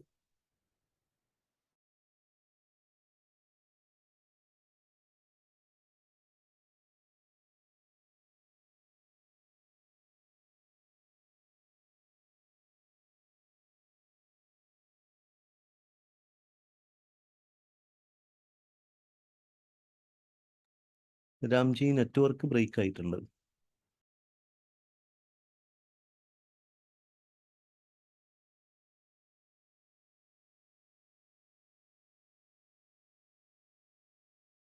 എവിടം വരെ കേട്ടു? കുഷ്യന്റെ കാര്യം പറഞ്ഞ വരെ കേട്ടു. കുഷനോ പായോ എന്തെങ്കിലും സ്ഥിരമായി ഉപയോഗിക്കുക. അത് പിന്നെ മാറ്റരുത്. ഞാൻ നമ്മളെ സ്ഥിരമായി ധ്യാനിക്കുന്ന ആളുകൾക്കൊക്കെ ഇതിനു മുമ്പ് ഈ നിഷ്കർഷ പറഞ്ഞിട്ടുണ്ട്. അത് മാറ്റരുതെന്ന് പറയാൻ കാരണം പറയാം എന്തുകൊണ്ടാന്ന്. അത് അവിടെ നിന്ന് മാറ്റരുതെന്നല്ല, സ്ഥിരമായി ഉപയോഗിക്കുന്ന സാധനം തന്നെ ഉപയോഗിക്കണം എന്ന് പറഞ്ഞാൽ. സ്ഥിരമായി ധ്യാന വസ്തുവായിട്ട് വല്ല ജപിക്കാൻ വല്ല മാലയോ എന്തെങ്കിലും ഉപയോഗിക്കുന്നുണ്ടെങ്കിൽ അതിൻ്റെ ആവശ്യമില്ല. ഇരിക്കുന്ന സ്ഥലം ഒരു കാരണവശാലും മാറാതിരിക്കാൻ ശ്രമിക്കണം. ഇനിയിപ്പോൾ യാത്ര ചെയ്യുമ്പോഴൊക്കെയുള്ള വേറെ വിഷയം. സ്ഥിരമായി വീട്ടിലാകുമ്പോഴുള്ള കാര്യമാണ് ഞാൻ പറയുന്നത്. ഒരു സ്ഥലം തിരഞ്ഞെടുക്കുക, ഇരിക്കുന്ന സാഹചര്യങ്ങൾ ഒന്നാവാൻ ശ്രദ്ധിക്കുക. ധാരണ പ്രാക്ടീസ് ചെയ്യുമ്പോൾ ഒരു കാരണവശാലും ഇളകാൻ പാടില്ല. കല്ല് പോലെ ഇരിക്കണം എന്ന് നിർബന്ധ അല്ലേ?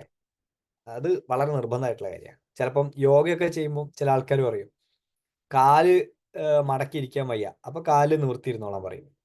നിലത്തിരിക്കാൻ വയ്യ, എന്നാ പിന്നെ കസേരയിൽ ഇരുന്നോളാൻ പറയും. കസേര ഇരിക്കാൻ വയ്യ, എന്നാ പിന്നെ കട്ടിൽ ഇരുന്നോളാൻ പറയും. കട്ടിൽ ഇരിക്കാൻ വയ്യ, എന്നാ പിന്നെ കിടന്നോളാൻ പറയും. പിന്നെന്ത് യോഗ? അങ്ങനെ വെള്ളം ചേർത്താണ് ആത്മവിദ്യ നശിച്ചു പോയത്. ഇവിടെ അത് സാധ്യമല്ല. ശൈവം വളരെ നിർബന്ധമായിട്ട് പറയുന്ന ചില കാര്യങ്ങൾ. നിങ്ങൾ കാല് മടക്കിയിരിക്കണമെന്നോ ബുദ്ധിമുട്ടിയിരിക്കണം എന്നൊന്നുമല്ല ഞാൻ പറയുന്നത്. ഒരു പോസ്ചർ തിരഞ്ഞെടുത്താൽ അതിൽ അനങ്ങരുത്. അനങ്ങാതിരിക്കാൻ ശ്രമിക്കണം. അനങ്ങാൻ തോന്നിക്കൊണ്ടേയിരിക്കും.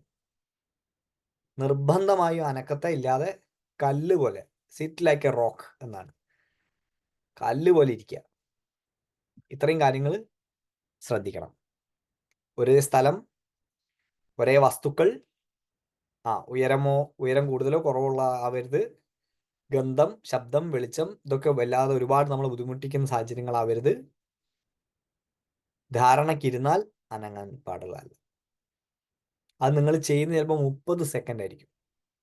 പക്ഷെ 30 സെക്കൻഡ് അനങ്ങരുത്. അത് 30 സെക്കൻഡ് മുതൽ 30 മണിക്കൂർ വരെ പോവാം. Depends on people. ഭാവസമാധിയിലൊക്കെ പോയ രാമകൃഷ്ണൻ 6 മാസം പോയി എന്ന് പറയാം. ഒറ്റ പോക്ക് ബും. പിന്നെ ബാക്കിയുള്ളവരെ പണിയാണ് ആ ശരീരം നിലനിർത്തല്. അത് വ്യക്തികളുടെ മെച്യൂരിറ്റി അനുസരിച്ച്. പക്ഷെ 30 സെക്കൻഡ് ആണെങ്കിൽ 30 സെക്കൻഡ് ധാരണ ചെയ്യുമ്പോൾ അനങ്ങരുത്. ഇത്രയും കാര്യങ്ങൾ നിശ്ചയമായിട്ടും മനസ്സിൽ ഓർക്കണം. ഇനി നമുക്ക് ഇതിൻ്റെ ഒരു ഇനിഷ്യേഷൻ പ്രാക്ടീസ് എന്നുള്ള നിലയ്ക്ക് ഭൈരവത്വം, ജ്ഞാനഭൈരവത്വത്തിനൊരു കീ എന്നുള്ള ഒരു കാര്യം ചെയ്യാം. നമ്മൾ രണ്ട് കൈകളുടെ മധ്യത്തിലുള്ള ഈ ഭാഗം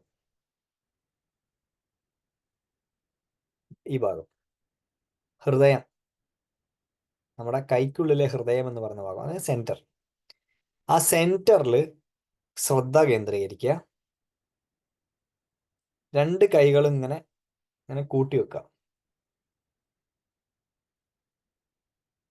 നന്നായി അമർത്തി കൂട്ടി വെക്കണം.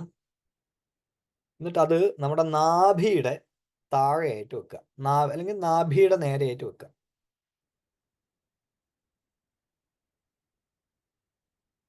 കണ്ണുകൾ അടയ്ക്കുക.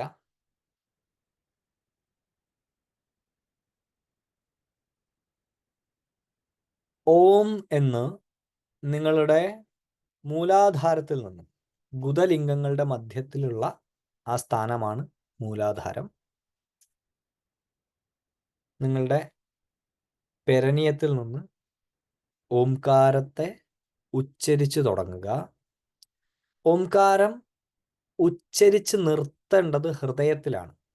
അതായത് നിങ്ങളുടെ മൂലാധാരത്തിൽ നിന്ന് ഓംകാരം മുകളിലേക്ക് ഉയർന്നു വന്ന് നിങ്ങളുടെ ഹൃദയത്തിൽ എത്തുന്ന സമയത്ത് ഓംകാരം നിൽക്കണം.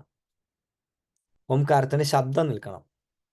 പിന്നെ കേൾക്കുന്ന ആ മൂളൽ ഹൃദയത്തിൽ നിന്ന് ഉയർന്ന് നിങ്ങളുടെ കണ്ഠം വരെ ആ മൂളൽ മാത്രമേ ഉണ്ടാവാൻ പാടുള്ളൂ. കണ്ഠത്തിൽ നിന്ന് മുകളിലേക്ക് മൂളലില്ലെങ്കിലും നിങ്ങൾക്കുള്ളിൽ കേൾക്കാവുന്ന തരത്തിൽ ആ ധ്വനി മുകളിലേക്ക് ഉയർന്ന് നിങ്ങളുടെ ഭ്രൂമധ്യത്തെ ഭേദിച്ച്, നിങ്ങളുടെ ശിരസിനെ ഭേദിച്ച്, ശിരസിൽ നിന്ന് പുറത്തേക്ക് സഞ്ചരിച്ച് നിങ്ങളുടെ മൂർധാവിന്റെ മുകളിൽ ഒരു ചാൺ ദൂരത്തിൽ ചെന്ന് നിൽക്കുന്നതായി അറിയാം.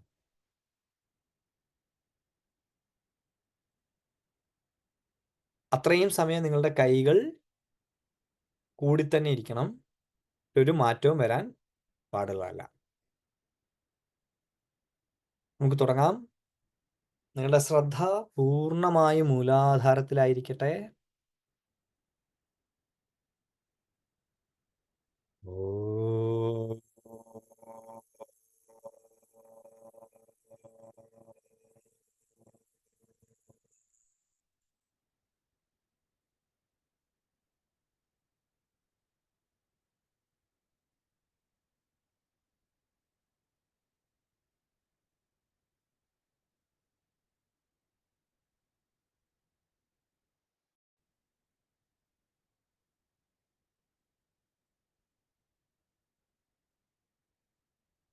നിങ്ങളുടെ മൂർധാവിന് മുകളിലുള്ള ഒരു ചാൺ വിരൽ അകലത്തിലുള്ള ആ സ്ഥാനത്തെ ദ്വാദശാന്തം എന്നാണ് വിളിക്കുക. ഉന്മന എന്ന് പറയുന്ന സ്ഥാനമാണ്.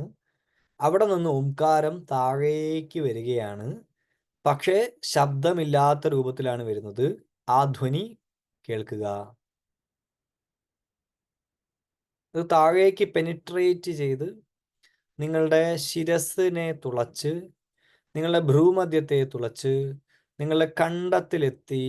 കണ്ടത്തിൽ നിന്ന് താഴേക്ക് നാദമായി നിങ്ങൾക്ക് കേൾക്കുന്നുണ്ട്.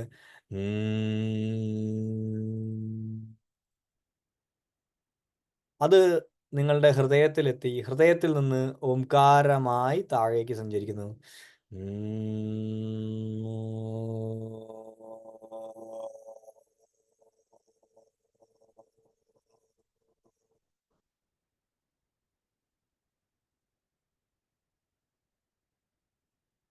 ഓംകാരം താഴെ നിന്ന് മൂലാധാരത്തിൽ നിന്ന് വീണ്ടും മുകളിലേക്ക് ഉയരുകയാണ്.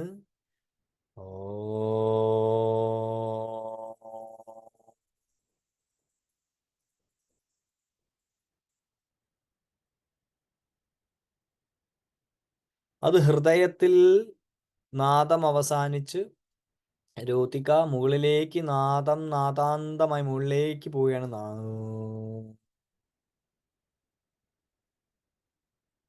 കണ്ടത്തിന് മുകളിലേക്ക് അതിൻ്റെ ഏറ്റവും സൂക്ഷ്മമായ ചലനം മാത്രം നിങ്ങളുടെ കണ്ടത്തിനുള്ളിലൂടെ തുളച്ച് മുകളിലേക്ക് പോയി നിങ്ങളുടെ ശിരസിനെ തുളച്ച് ഭ്രമരന്ധ്രത്തെ തുളച്ചുകൊണ്ട് മുകളിലേക്ക് സഞ്ചരിച്ച് ശക്തി വ്യാപിക ഉന്മന ഒരു ചാൺ അകലത്തിൽ ചെന്ന് നിൽക്കുന്നു. ആ ഒരു ചാൺ അകലത്തിൽ അതീവ ദീപ്തിയോടെ കത്തുന്ന ഒരു പ്രകാശത്തെ അറിയുക. സഹസ്ര സൂര്യശോഭയോടെ, 1000 സൂര്യന്മാരുടെ ശോഭയോടെ കത്തുന്ന ഒരു പ്രകാശം നിങ്ങളുടെ തലയ്ക്ക് മുകളിൽ ഒരു ചാൺ അകലത്തിൽ ജ്വലിച്ചു നിൽക്കുന്നതായി അറിയുക. അത് താഴേക്ക് അതിൽ നിന്നുള്ള രശ്മികൾ സഞ്ചരിക്കുന്നതായി അറിയുക.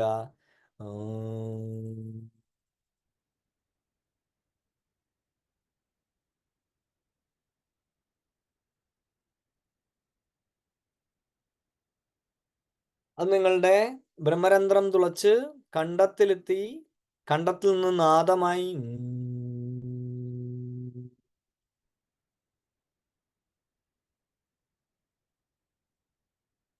ഹൃദയത്തിലെത്തി ഓംകാരമായി.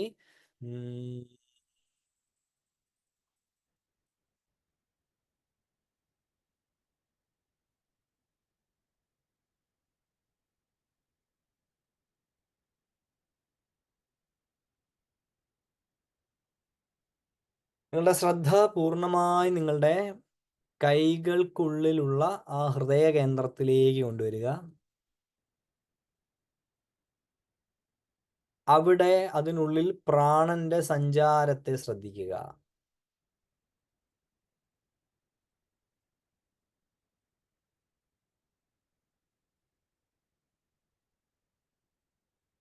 അതിനുള്ളിൽ വർദ്ധിതമായിരിക്കുന്ന പ്രാണന്റെ സഞ്ചാരത്തെ ശ്രദ്ധിക്കുക.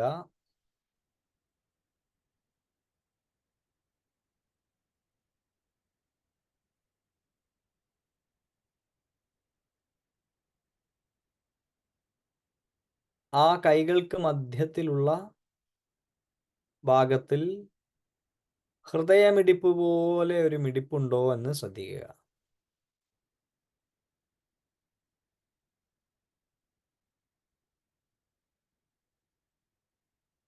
ആ ഹൃദയമിടിപ്പ് നിങ്ങളുടെ ഹൃദയത്തിൻ്റെ മിടിപ്പിനോട് അനുകൂലമായാണോ എന്ന് ശ്രദ്ധിക്കുക.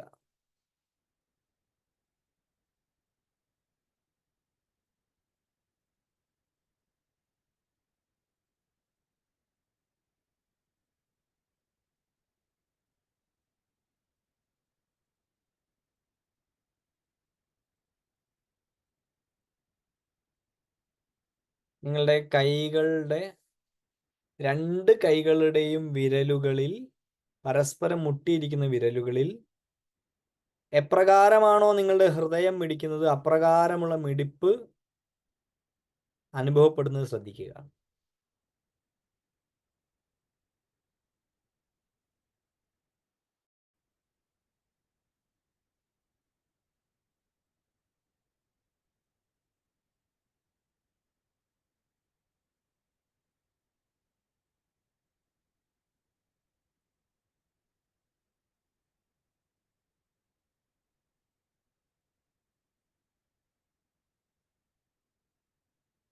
ആ ഹൃദയമിടിപ്പിനെ നിങ്ങളുടെ ഹൃദയമിടിപ്പുമായി തുല്യം ചെയ്യുക.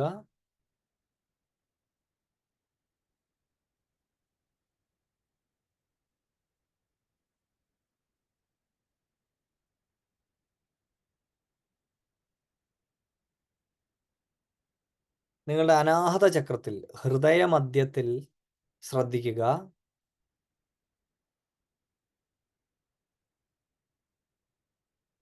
3 വട്ടം ഞാൻ പറയുന്ന മന്ത്രം ഉച്ചരിക്കുക. ഓം ഭ്രം, ഓം ഭ്രം, ഓം ഭ്രം.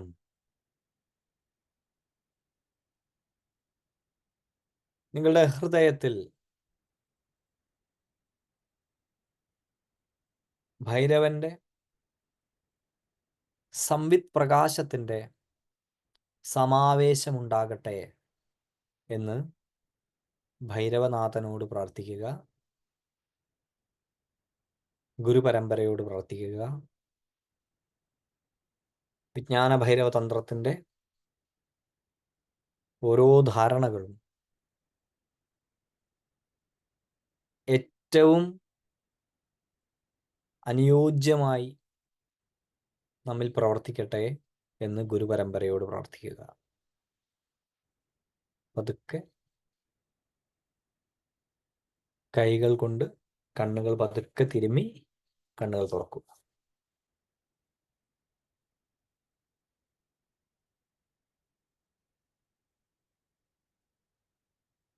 എത്ര പേർക്ക് കൈകളിൽ പൾസ് കിട്ടി? കൈക്കുള്ളിൽ പൾസ് കിട്ടി? ഒന്ന് കാണിക്കോ? നിങ്ങൾ അവിടെ കൈ ഉയർത്തിയാൽ ഞാൻ കാണൂല. അവിടെ ഒരു സംവിധാനം ഉണ്ടായില്ലേ?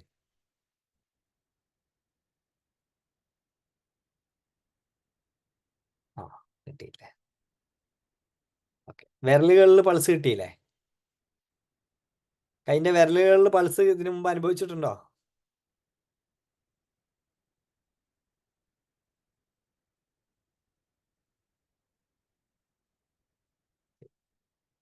ഓക്കെ. സാമാന്യം ഒരുപാട് പേർക്ക് കിട്ടി. കിട്ടാത്തവരൊന്നും വിചാരിക്കണ്ട കേട്ടോ, അത് കിട്ടും.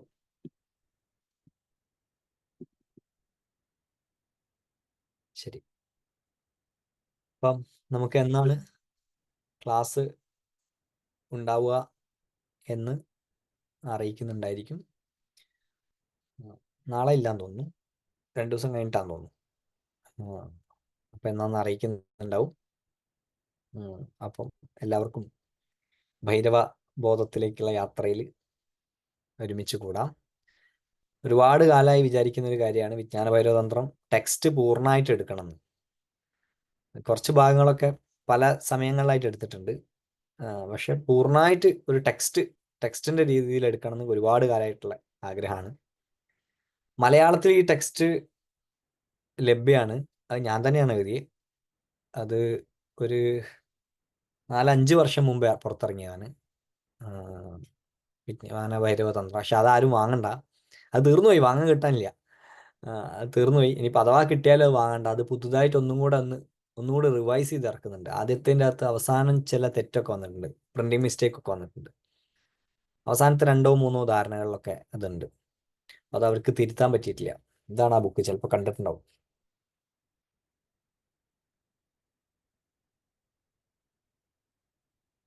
ഇത് 5 വർഷം മുമ്പ്, 5 വർഷമായിട്ടുണ്ടാവും.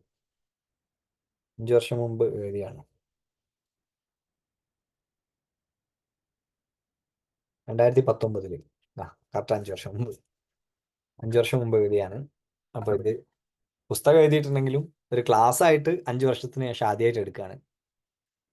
അപ്പം ആ, വലിയൊരു യാത്രയാണ്. നമുക്ക് എല്ലാവർക്കും കൂടി ഇരിക്കാം, ഒരുപാട് കാര്യങ്ങൾ മനസ്സിലാക്കാം, പഠിക്കാം. ശൈവതന്ത്രങ്ങളുടെ വിശാലമായ ഈ പന്ഥാവിലേക്ക് എല്ലാവർക്കും ഹൃദയം നിറഞ്ഞ സ്വാഗതം. ശരി, സംശയങ്ങൾക്ക് നമുക്ക് വേറൊരു ക്ലാസ് തുടങ്ങിയിട്ട് വെക്കാം. അപ്പോൾ നാളെ ക്ലാസ്സിന് ആദ്യത്തെ ദിവസം വരുന്ന ദിവസം എല്ലാവരും ഒരു കാര്യം ചെയ്യണം.